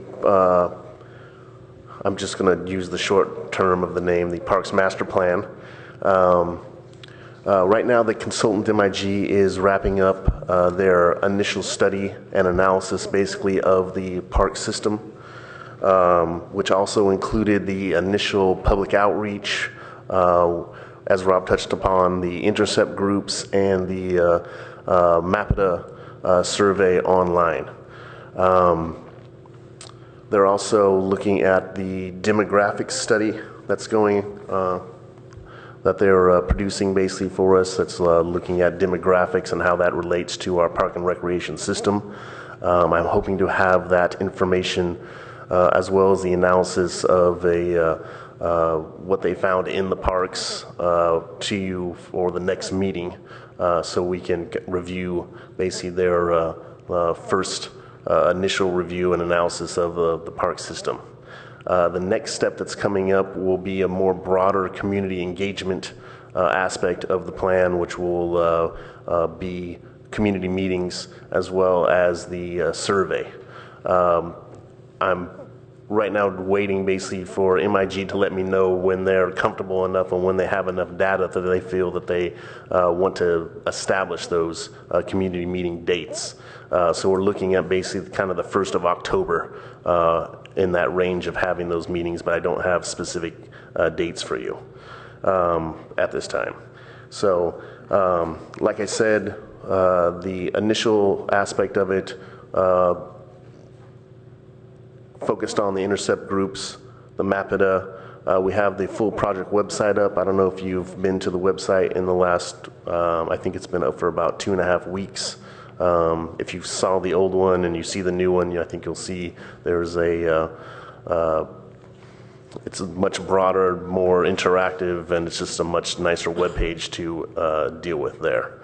I am happy to say that the goal for the MAPIDA survey was approximately 300 responses.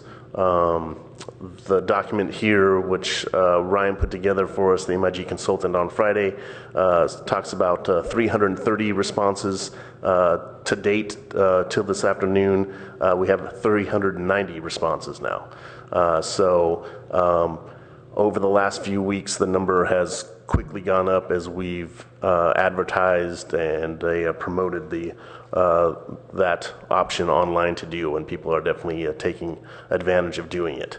I believe in some of those questions that are on there where you could add or you could supply a few answers. I believe one of the questions on there has 1,500 responses.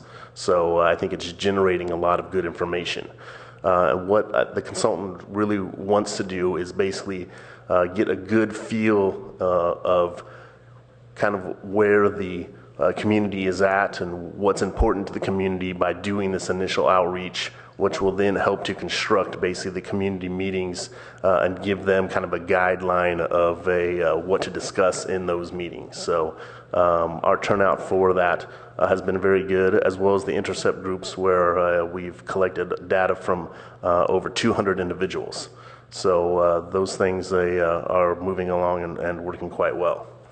Like I said, the community meetings are kind of the next thing to go along in this line. Again, I will have next month dates for you for those things, as well as some of the analysis material for you to review. And I'll be giving that to Rob to send to you before the meeting so you have time to digest that and we can have a further discussion about that next time. There are also, which I'm hoping to have a little bit to show you next time, the geographic analysis. We talked, I think, before in the past about having some type of indicator of how many parks you need for a population or how far people should be away from the parks. So MIGs actually has this very robust GIS software that allows them to start looking at the way that people access parks and putting these more detailed plans together that go, I think, above and beyond those kind of static figures that were looked at in the past that do a lot and supply a lot of information for that. There is a little graphic in the package that I give you, even though it is black and white. You can see where there are, and I'm just going to point out here on it, there are darker areas basically of the closer proximity of people to parks and their access. The lighter, wider area is then a quarter mile or a half mile out from those areas. And then you can see in there that there's just pockets of basically where no color is. So like right in the middle. And that's basically starting to inform us that this section of town does not have more direct access to parkland than others do. And these are areas then that we would then in the future start to focus on, that we either need to provide better access to the parks that we already have, or start looking in these spaces for providing parks in these areas. So I think it's a very good, easy, clean way to start reviewing that way of the distribution of parks in Palo Alto, as well as how people are then accessing and using them. So we'll be looking at hopefully something from them either next time or the meeting after that of these more robust kind of graphics that are showing these things. That's the geographic kind of analysis of the community itself and their relations to parks and recreation. So that's basically what is happening now. I don't know if we want to, if Deirdre or Stacy want to say a few things about the intercept groups. I attended 2 of them. I think that they definitely attended more than I did.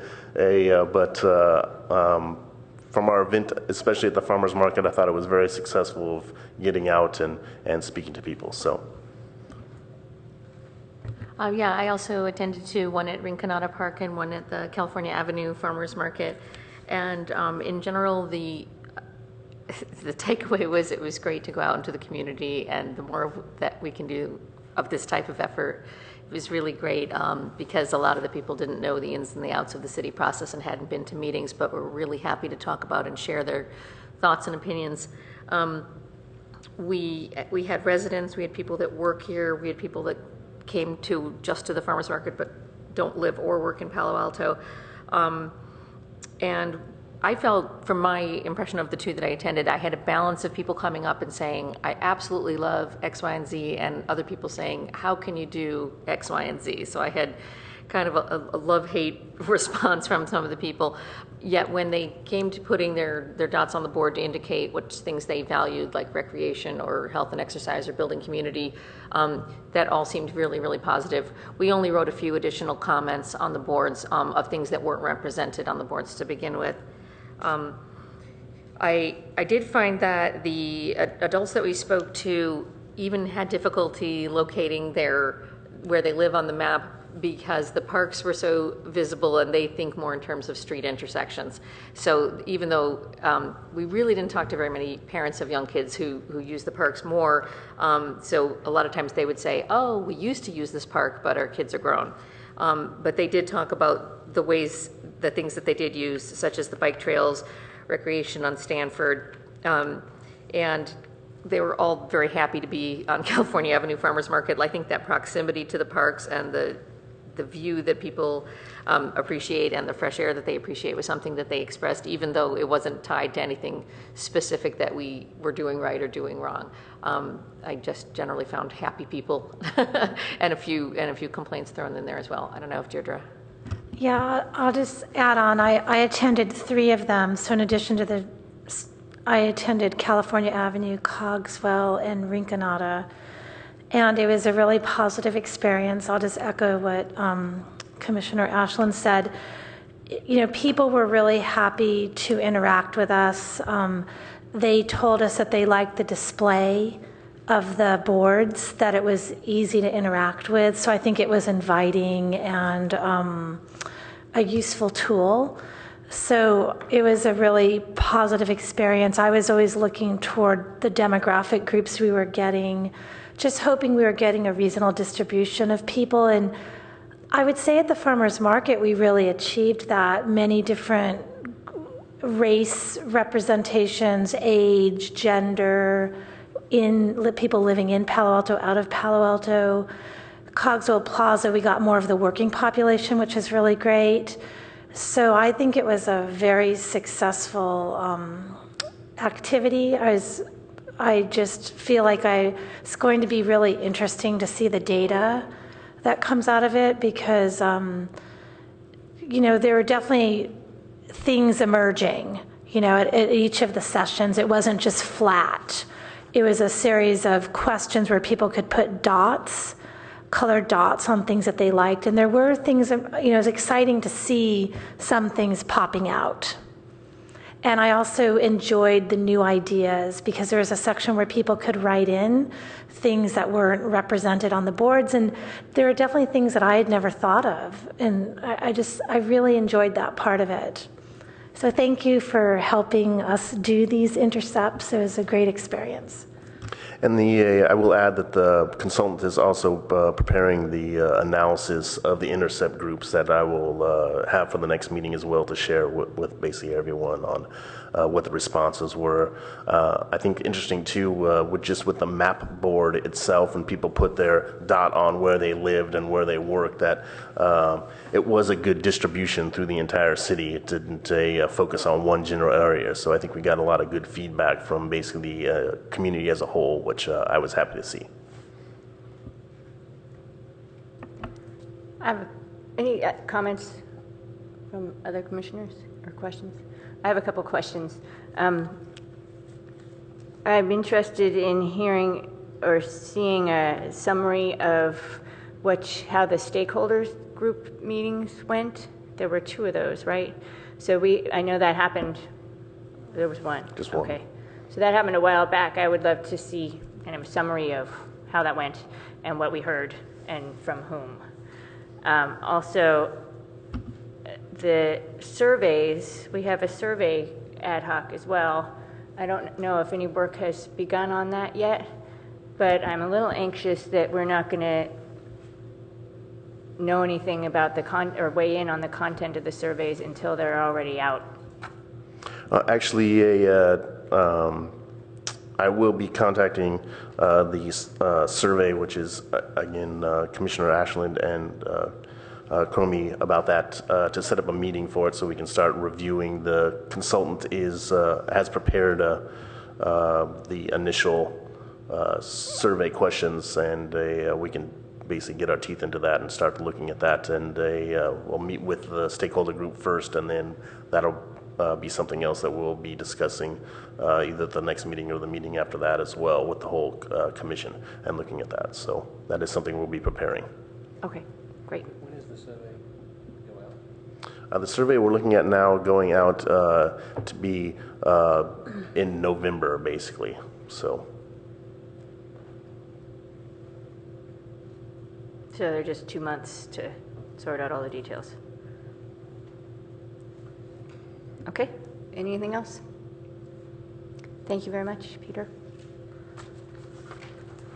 All right, we are flying now. This is very good. Item number 7, Parks and Recreation Commission website update. I guess I'll kick us off on that. Yeah. I think we mentioned the last time we updated that when we looked at the agendas and minutes and such on the old site, we found a lot of errors, omissions, and inconsistencies, and we basically spent the summer reviewing those and correcting them. And I think we're finally in pretty good shape as far as the minutes and the agenda. So the attachments link to the document they say they're linking to, and the date is right for the date of the meeting, all that kind of stuff. And it's consistent that the minutes are listed separately from the agenda, the approved minutes. So that's in great shape. We still do have 2 gateways to the website, though. So if you can go through the city's government, the main city page, and click on government, and that gets you to the sort of standard boilerplate boards and commissions page. That is not updated. That's still the old version. If you go in through the community services department web page and then scroll down to the bottom to boards and commissions, then I think Catherine is showing us how to do it. Then you can click on Parks and Rec Commission and you come up with this page that you have on your screen, which is the one we're working on. It includes a link to all the corrected agendas and minutes, and also has some of the changes that we talked about last time. Catherine, I think, is still working with the powers that be to get clearance to have both gateways linked to this page, so that we won't have to use the old outdated one, right? And I think we're optimistic. Yeah, I did add another link on the original one, which I'll show you. But we still can't get, when you go to the city's main page and you click on government, you can't get to this page. Yeah, you can. So that's a process thing we're trying to sort out. Meanwhile, we refined the layout. Yeah, so this is what's on the And I did add right here. government I page. did add this, and it goes back to this. Okay, so there's a link there that can go directly. So that's great. I did that, yes. But we're still working on having this be the thing that comes up when they go to Parks and Rec Commission. Correct. I think. Okay. In the meantime, at least they can find this. Yes. And we revised the layout a little bit. We put a little message. We don't have a photo. We think we missed our chance to do a group photo today. Maybe next month we can start a little early and walk over to the park, take a picture in the park. That'd be great. We added in, Catherine set up this as kind of a beta site to see how it works. I don't know if all the links if the links are active or not, but. Only a few of them. I just tried to, like this one, I went and found this. So do you want to walk us through? With regards to the photo, I have an idea. You could all be a team at the Moonlight Run and get a picture there, September 5th. That would be good if we didn't have to run. There's also a walk, I 5K can walk. Walking's good. So do you want to walk through this, Catherine, or would you like? Well, so basically, there's anything that was in italic, which you can't really notice on here, will be links, like long range, golf course, and those types of topics will be links when someone goes in there and clicks on them. And I think we state that to the left in the middle. For instance, here for current information in the parks, then this will take us back to the original commission page through the clerk's office.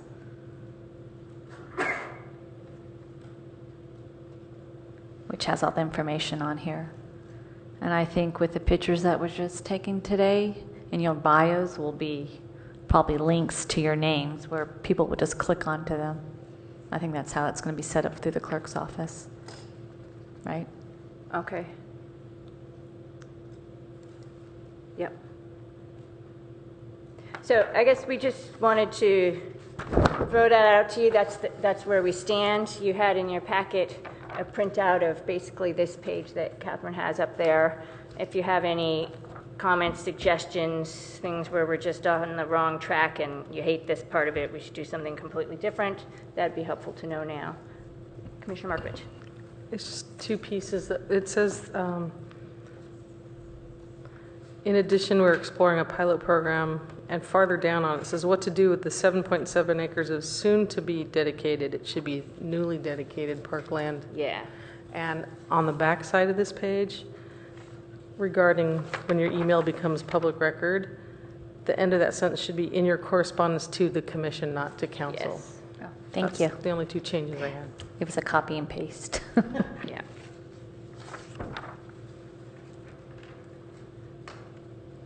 Any other reactions? I think it's really good progress. If you can get any more visuals here as opposed to just text as you go forward, that'd be cool.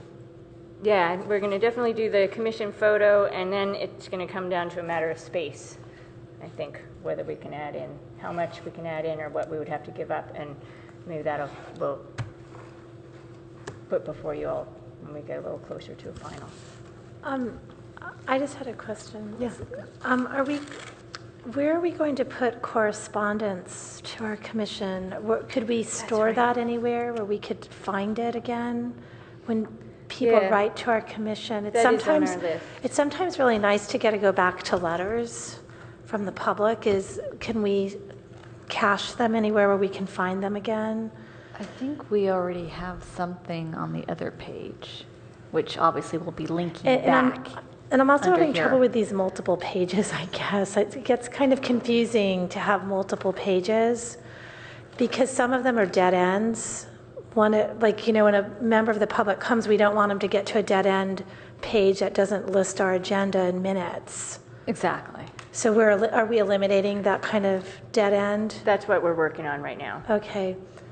Yeah. Okay. So where did you say we store things? Where do we store the letters now? For instance, right now, I mean, we would put things under here. So we don't have any of the correspondence right now, but when we were doing like field use policy comments, that's where we put everybody's comments. We would do something like this. We would put all the correspondence related to the topic that they were writing in about. Does that make sense? Kind of, but I'd like a more general cache of everything, not just with a topic. I mean, some things fall neatly into topics, but other letters don't. Because I lose track of these letters, I don't have a way, I guess I just don't always store every letter, and sometimes I want to go back as a reference and read them again. Well, we'll follow the same type of format, just like it says right here, that the council does.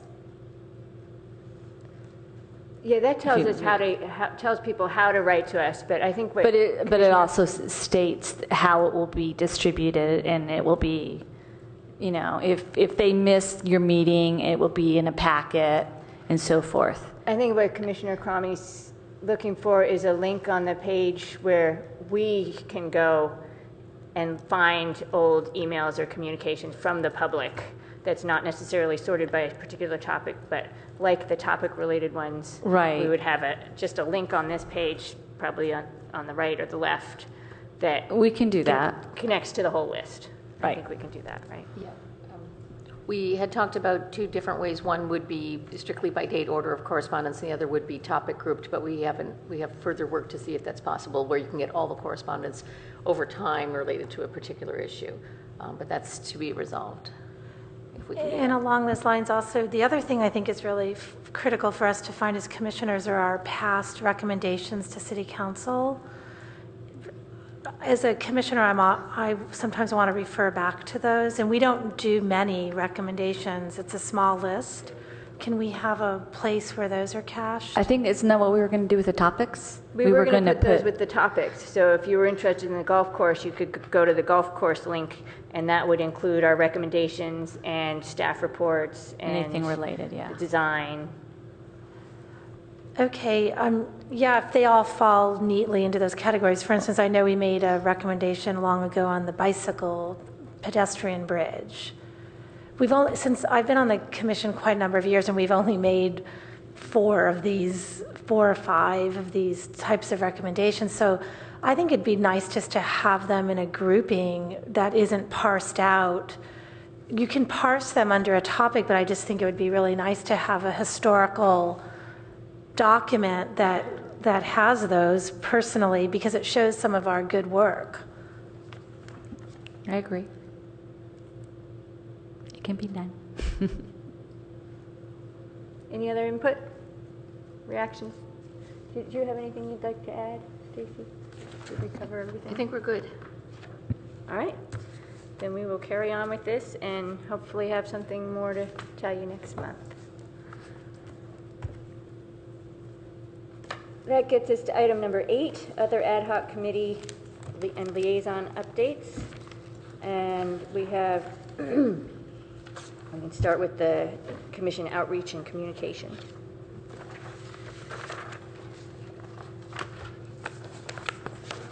Do you want, Yeah, is that going to be, Darren, are you going to? Yield to Darren to kick that one off. Good evening, Darren Anderson, Open Space Parks and Golf. Tonight I brought you a revised draft of our public outreach policy for Community Services Department projects. When we last reviewed this is several months back, probably March, there was a series of reviews and edits that the Commission offered, and they were reflected in blue. And then the other big edit was going to come once I conversed with the Chief Officer in Outreach, which is, give me Rob. Claudia Keith. Thank you so much, Claudia Keith. And she, at the time, was just taking on a social media team, and they're now on board, and they're working. And so I sent this revised document to her to review one more time before I came to the commission tonight. She didn't have a lot of input. She said it looked good. She liked what we were looking at and thought it was all consistent with what the city's doing and the direction the city's going, with one exception, and that's a big push that she's using for a social media site called Nextdoor. She said there's 10,000 households currently using it, and that she would be very glad for us to use that in our toolbox, so then when we have projects, that'd be one more element that we push forward, and it sounds like a great opportunity for us to do that additional outreach with her assistance. And the advantage is, I just checked it out today, so I don't know it really well, but I know that you can send it out per specific neighborhood or the city as a whole if you'd like. And so I'm available to take your edits, additional feedback, and continue to tweak this document as you see fit. It's one of those living ones that we're already implementing in many ways. Of course, we've had projects in the past, and we'll continue to have them. And as we do so, this is kind of the best management practices right now for how we do our outreach. So we're kind of already implementing this. It's already our kind of status quo. And as I take feedback from you, we'll continue to alter. And we, in any given situation, I'm sorry, I'm speaking because I'm on the ad hoc. I am the ad hoc, actually. But in any individual circumstance, we can always trump this and say, you know, instead of every 1,000 feet, we do it every 10 feet. I mean, you know, we can come up with a specific outreach plan for a specific, you know, event or situation. This is just the general plan. Right. Any comments or questions?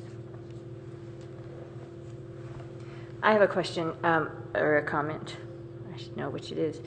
The thing that I'm most interested in about this is the email, the opt-in subscription procedure, and I'm frankly quite anxious to get that up and running, especially since we should be getting similar data from the master plan process that can feed into that.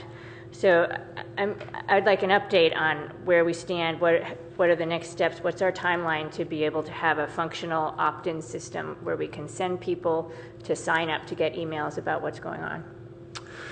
Great question. It's underway. It's part of the Parks Master Plan, concurrent with their sign up when they started to do their outreach and saying, okay, who wants to know about the master plan? I asked Ryan Matau, who's lead on the project, to please add something in, a statement basically that said, if you want to know about ongoing parks projects, and definitely please put your name and email address down for an opt-in service where we're going to give you briefings on everything open space, parks, and golf for the division and the department on a whole. And so he's gathering that data now. We're piecemealing it together from other public meetings. For example, we had one on Bixby for the interim plan recently. And during that, it was another opportunity where I could take the participants who signed in and confirm, would you like to be on the this opt-in email list? And I heard from nearly everyone there that they said yes. So I'm thinking that's the way it's going to go. It's going to be one of those living, ever-expanding ones. And we'll get, I think, an outreach effect where these are kind of key stakeholders who are attending a lot of these, and they have a network of participants who are involved, sometimes secondarily or tangentially to some of this stuff, but want to know. And so what I anticipate, much like our neighborhood association leads will branch out and send these out, so will these stakeholders who are kind of funding or filling in the core of this initial email distribution list. So then the next part, second part of that is once we have a list, how do we decide what we send to that list? I'm going to start with every CIP project. That'll be the beginnings. And that was kind of the intent. That was the hope. Much like this, it's centered around large events and projects primarily. If there was a big policy decision, I think those are also additional ideas that can be used for that email list. But I want to be cautious and start slow rather than bombard, because I'm fearful. I know from my own experience, when I get bombarded with endless, and I'm on many email distribution lists for every kind of park thing you can imagine there is in the United States, eventually I get weary and I unsubscribe. And I really need this to be a functional one that pulls in those stakeholders so they come and know, and we can avoid those kind of situations where people come after the fact and say, oh, I didn't know you were working on my park. If only I had known. I have all this great information and strong feelings I want you to know about. So I think that would be nice to include in this, the next revision of this is the process for how you're going to collect the list and what you're going to do with it. We talked a little bit, even in that meeting with Claudia, about not these words, but essentially what we're talking about was editorial content and what was going to be in there and who was going to be in charge of releasing it. And very quickly got, this isn't going to be a daily newspaper or a weekly thing that's got to fill up 3 pages. I mean, this has to be, not annually, but maybe not even to begin with on a regular schedule, just to kind of see what the reaction is for some of the reasons that Darren is suggesting. On the other hand, if it rarely goes out, then we've not accomplished anything. So I think it's a work in progress, and we need to try some things. But we might want to have another meeting on that same subject again, kind of timing, how often, what's in there, do you need help? Because once again, like with the CIPs, there's only so much staff time to go around. Sounds good. I'm wondering if we can get some kind of focus group where you get some people where you start sending this out and you get feedback on it, what people are finding useful. Can you get a mixture of us and some interest, residents that participate a lot in your subcommittees, and maybe get some user feedback on what you're doing? And I can tell you from some existing ones, this isn't, we do have an email distribution list, for example, for Friends of Palo Alto Baylands. That's been in place for many years. And the feedback is always, let us know everything. Let us know everything that you're doing. From painting curbs to, master planning processes. They want to know it all. And that's the only feedback I've ever gotten. I've never heard from any of those participants, and that's not a huge list, but I've never heard from anyone, I don't want to hear that, or it's always, let me know. Oh, great. Any other comments or discussion? Commissioner Ashland. I appreciate Mr. Anderson. Thank you very much for the edits from last time. It's really well done. One question under the community meetings, second paragraph after purpose and intent. This is a question about policy. It's phrased as large or significant community interest projects should have at least one public meeting, and I was wondering if the should was strong enough or on that. Similarly, two lines down from that, recommended the public meeting be held as early as possible. I would suggest, if you agree, to omit the as possible and just say early in the process. Otherwise, it just sounds a little vague. I can make those two edits. That should becomes will.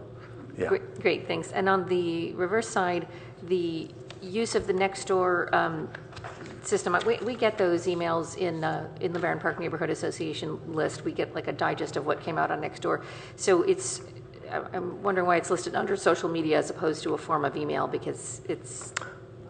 Oh, okay. I mean, that's all I've seen from it. If there is a social media aspect, I haven't seen anything other than the emails. It was only because the Claudia Keith had mentioned it was kind of something her social media team had worked on, and I thought there was sort of a social media component, but you're saying it belongs under email. Well, I don't think so. I think it does have a social media component in addition to the email. There might be more. I'll check it out. Okay. I'll check it out. Thanks. Yeah. Okay. And that's it. Thanks. Anything else? Okay. Improving opportunities for off-leash dog exercise. I'll report on that. As Ed predicted, summer schedule chaos set us behind quite a bit. But we have had some informative conversations with the Palo Alto Dog Owners Group and the Menlo Park Dog Owners Group and some other jurisdictions that have shared use sites that have been helpful. We have a little more research to do around costs and implementation challenges, but hopefully we can come back to you all next month for a discussion about our findings and our proposed next steps. I'll just leave it at that. I wanted to let everybody know and send a thank you out to Howard Hoffman, the leader of the Palo Alto Dog Owners Group, who's really been working hard to get his constituents to weigh in through the master planning process and be explicit about what their needs and wants are. So hopefully that'll be productive. And just to give you all kind of a heads up, I think as expected, there are very few options citywide that are readily suitable for shared use, we're finding.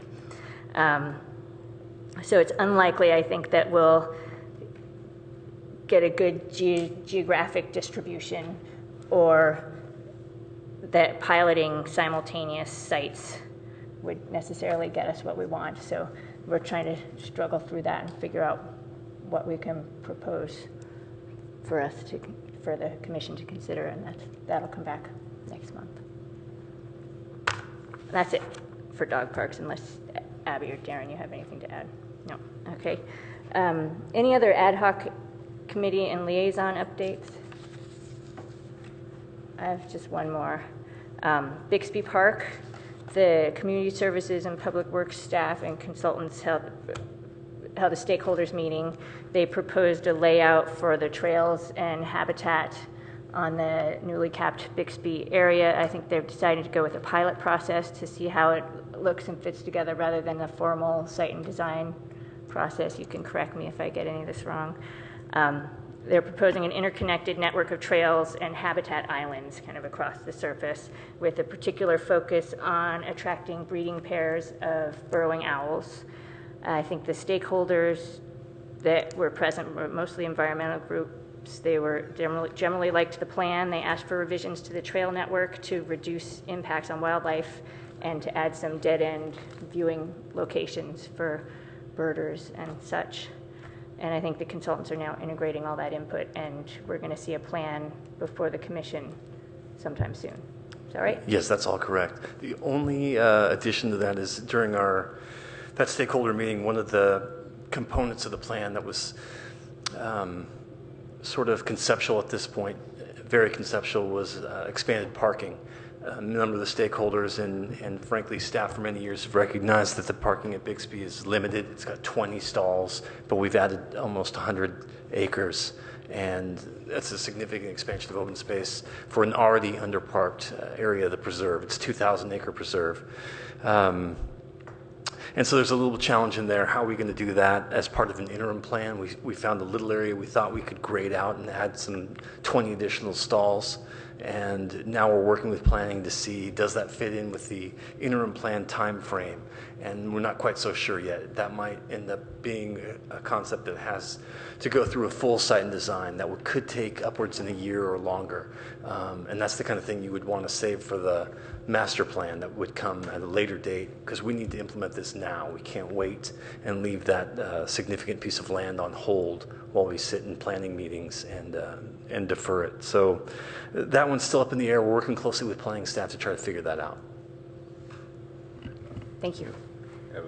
Yes, we talked last year about possibly having a path that went from Bixby over to the golf course so people could park at the golf course and walk there. Is that we didn't have the money for that? And it's not part of this scope. The additional environmental work for that kind of thing is just kind of pushing the boundaries. We were really, Bixby itself, you could just spend an inordinate amount of time analyzing just the top of Bixby. And so that's where the bulk of the focus for this interim plan's at. Okay. And when you're limited parking like that, could you make a bulk of those handicapped? I mean, how much demand is there for handicapped parking there? It's a good question. I think there's only one stall of the 20 in the existing parking lot. I could see some birders who can walk, but they can't walk long distances, really would want to park closely, whereas the able-bodied people can walk an extra half mile. It's not a big deal. The advantage of the Baylands is there's excellent birding and views and vistas and wildlife experiences in any direction you go, and almost from every parking lot. So by virtue of parking by Bixby in those stalls doesn't get you any closer to the wetlands or different species of birds than it would if you were parked over by the different section over by the Embarcadero and the T section of the Baylands, for example. Okay. And you mentioned that Bixby was just capped. Was that recently? In the last couple of years. Okay. And just to further elaborate on that, there's several phases of Bixby Park, right? And they were capped at different times. So we're just finishing the capping of 2C, the last section. Okay. And so that's currently underway. And what is capping actually? Is it putting clay on the top? There's different kinds. The oldest capping was 2 feet of clay, 2 feet of soil, and that's on phase 1 of Bixby, which is about 23 acres, and that's the part that has the art on it and it's been there since the early 90s. The latest iteration, phase 2C, will have a different style capping that lends itself and is advantageous to different kind of habitat. Instead of the clay cap, which precludes a lot of different kind of vegetation, because if you compromise that clay cap, you are opening it up to leachate and all sorts of problems that you can't have. So you'll have to reseal that, which means you have to prohibit certain vegetation types. Trees, for example, would not work. This new style that they're using for that one, that they got approval from the landfill permitting offices, has a much thicker layer of soil that does essentially accomplishes the same thing that clay cap did, except for it's like 5 feet of engineered soil or 6 feet, something like that. So it's a different style that allows for different possibilities. But we still won't have trees on there. It's possible that we may have some small ones in certain sections. In addition to that different layer of barrier between that and the landfill, we've also mounded some areas so that'll allow for trees. The real challenge is irrigating them. The closest irrigation is by the Bixby restrooms. So getting that water up that hill and down a quarter mile, half mile is really, really challenging. So we're looking at different options. It's all kind of the interim plan that we'll bring to you soon. Thank you. All right, I think Can I ask a question about one of the ad hocs, the 7.7 acres? What's the next step? yes. Whoever's doing that one? Is that I think we were waiting for it to be dedicated, so now that it was, we can sit down with Darren and go over some of the things. Yes. Yeah, I think the next steps is the ad hoc will get together and really start looking at a time to either connect with MIG and see how this folds in with the master plan, and maybe concurrently a public meeting that we had kind of discussed as one of the logical next steps. I didn't get your last handout. The one that you... I have one here. I'll bring it up. I'm glad you brought that up. That's a high visibility issue with council. It really is, and Darren, you'll have to correct me if I'm wrong about this, but I think they're hoping to hear something back from the commission by end of this calendar year. Yes. Which is not a lot of time, and it's not an easy topic, really, actually. It's going to take some real thought for not only the ad hoc, but the full commission. Right. And not to mention, of course, the public input. Right. So I'm keen to see that, escalate or speed up so Ramp we can... up. Yeah, ramp up. All right, it's late. Is the plan that we'd have public input as part of this meeting, or we'd have special meetings for this?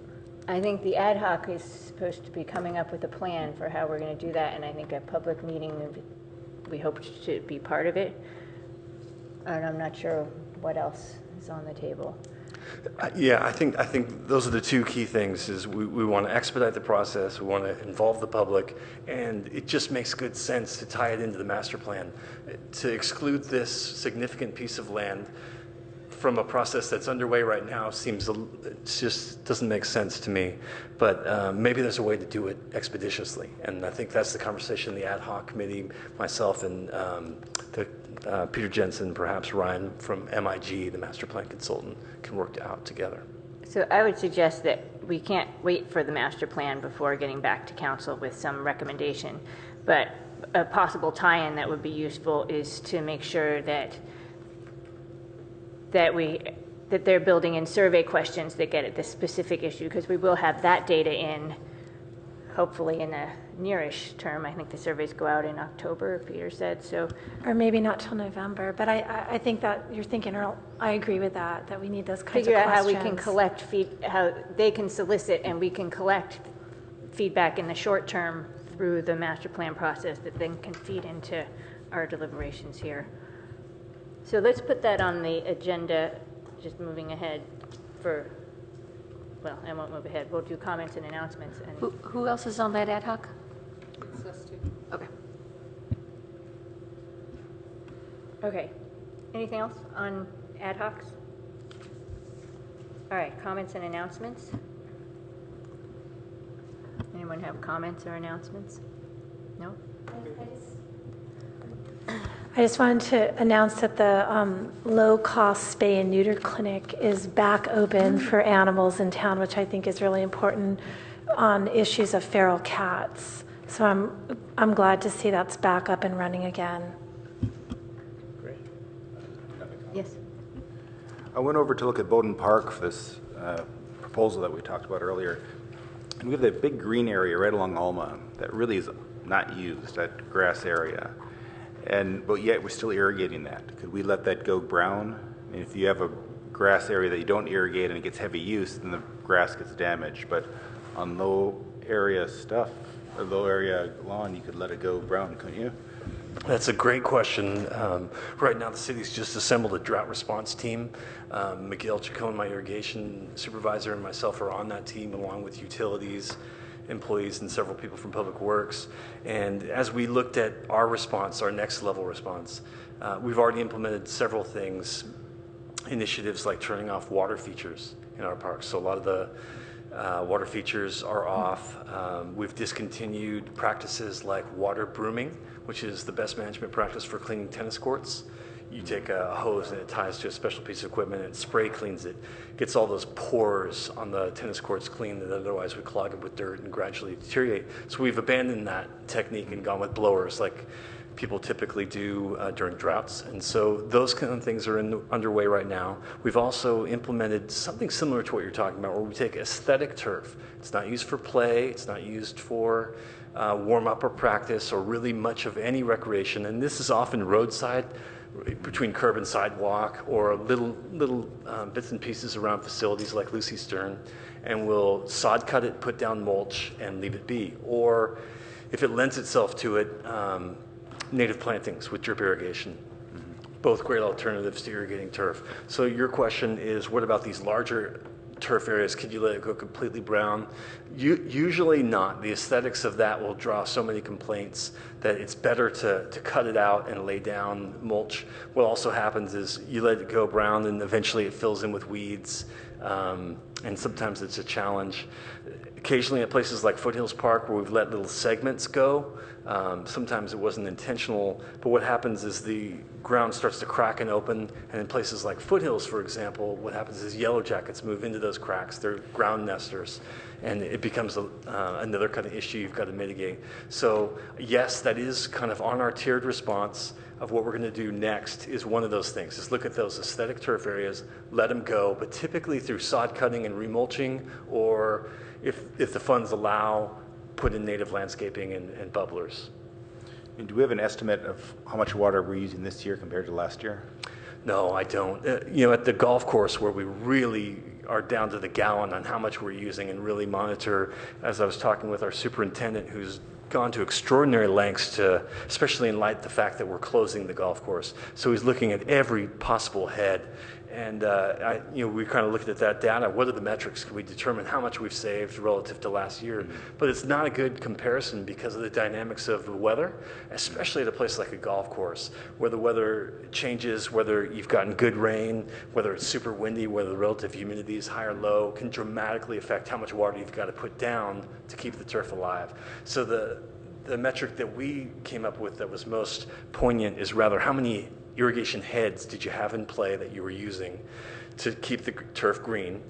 And that's what we started cutting way back. I think we reduced like 260 different heads. Some of them were full circle 360 heads.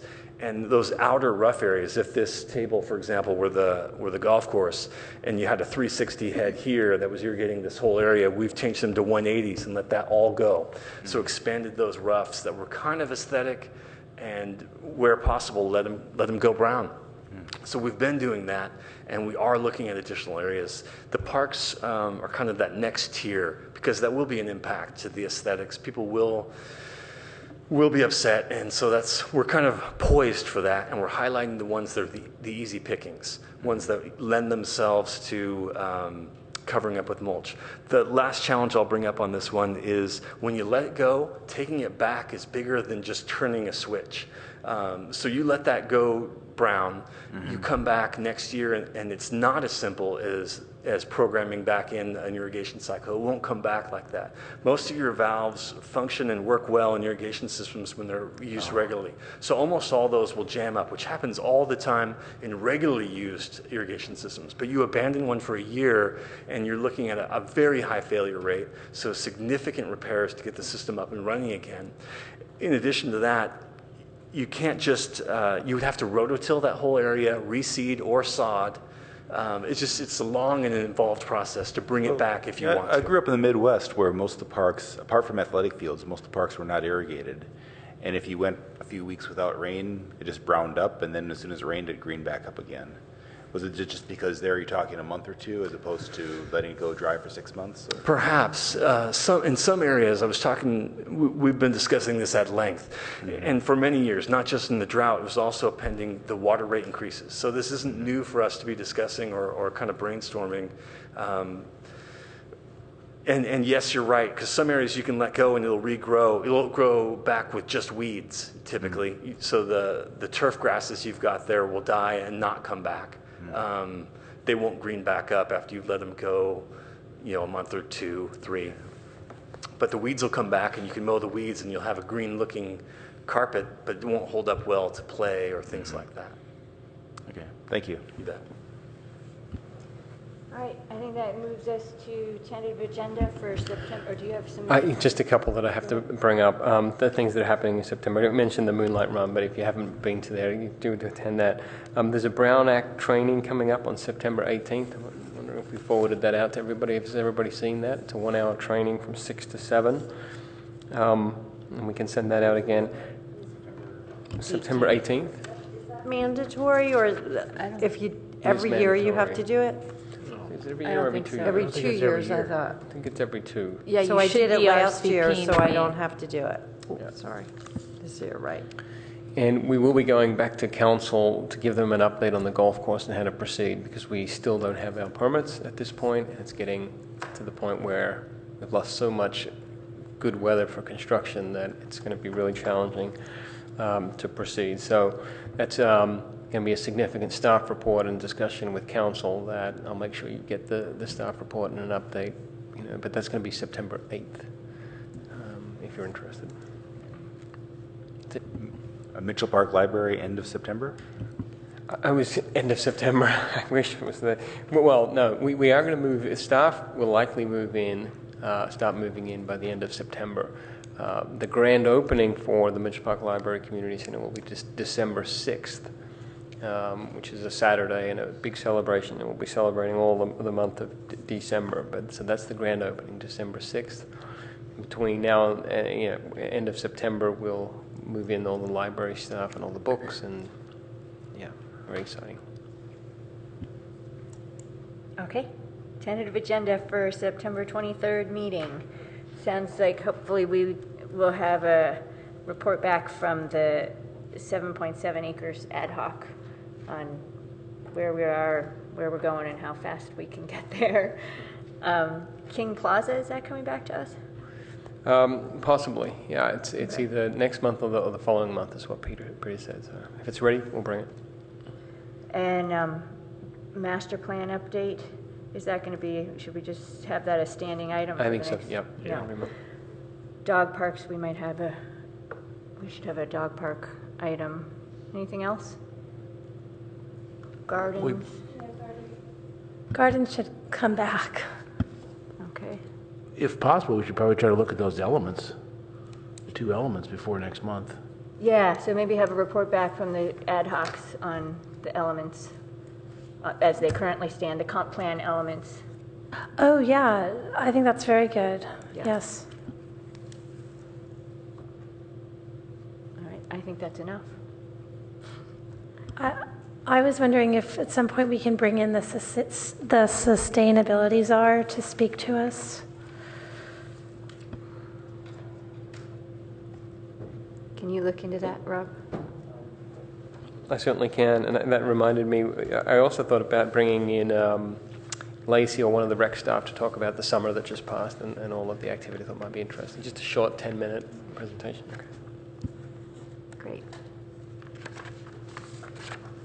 Okay, would anyone like to adjourn? I so move. Second? Second. All in favor? Aye. Any opposed? All right, we're adjourned.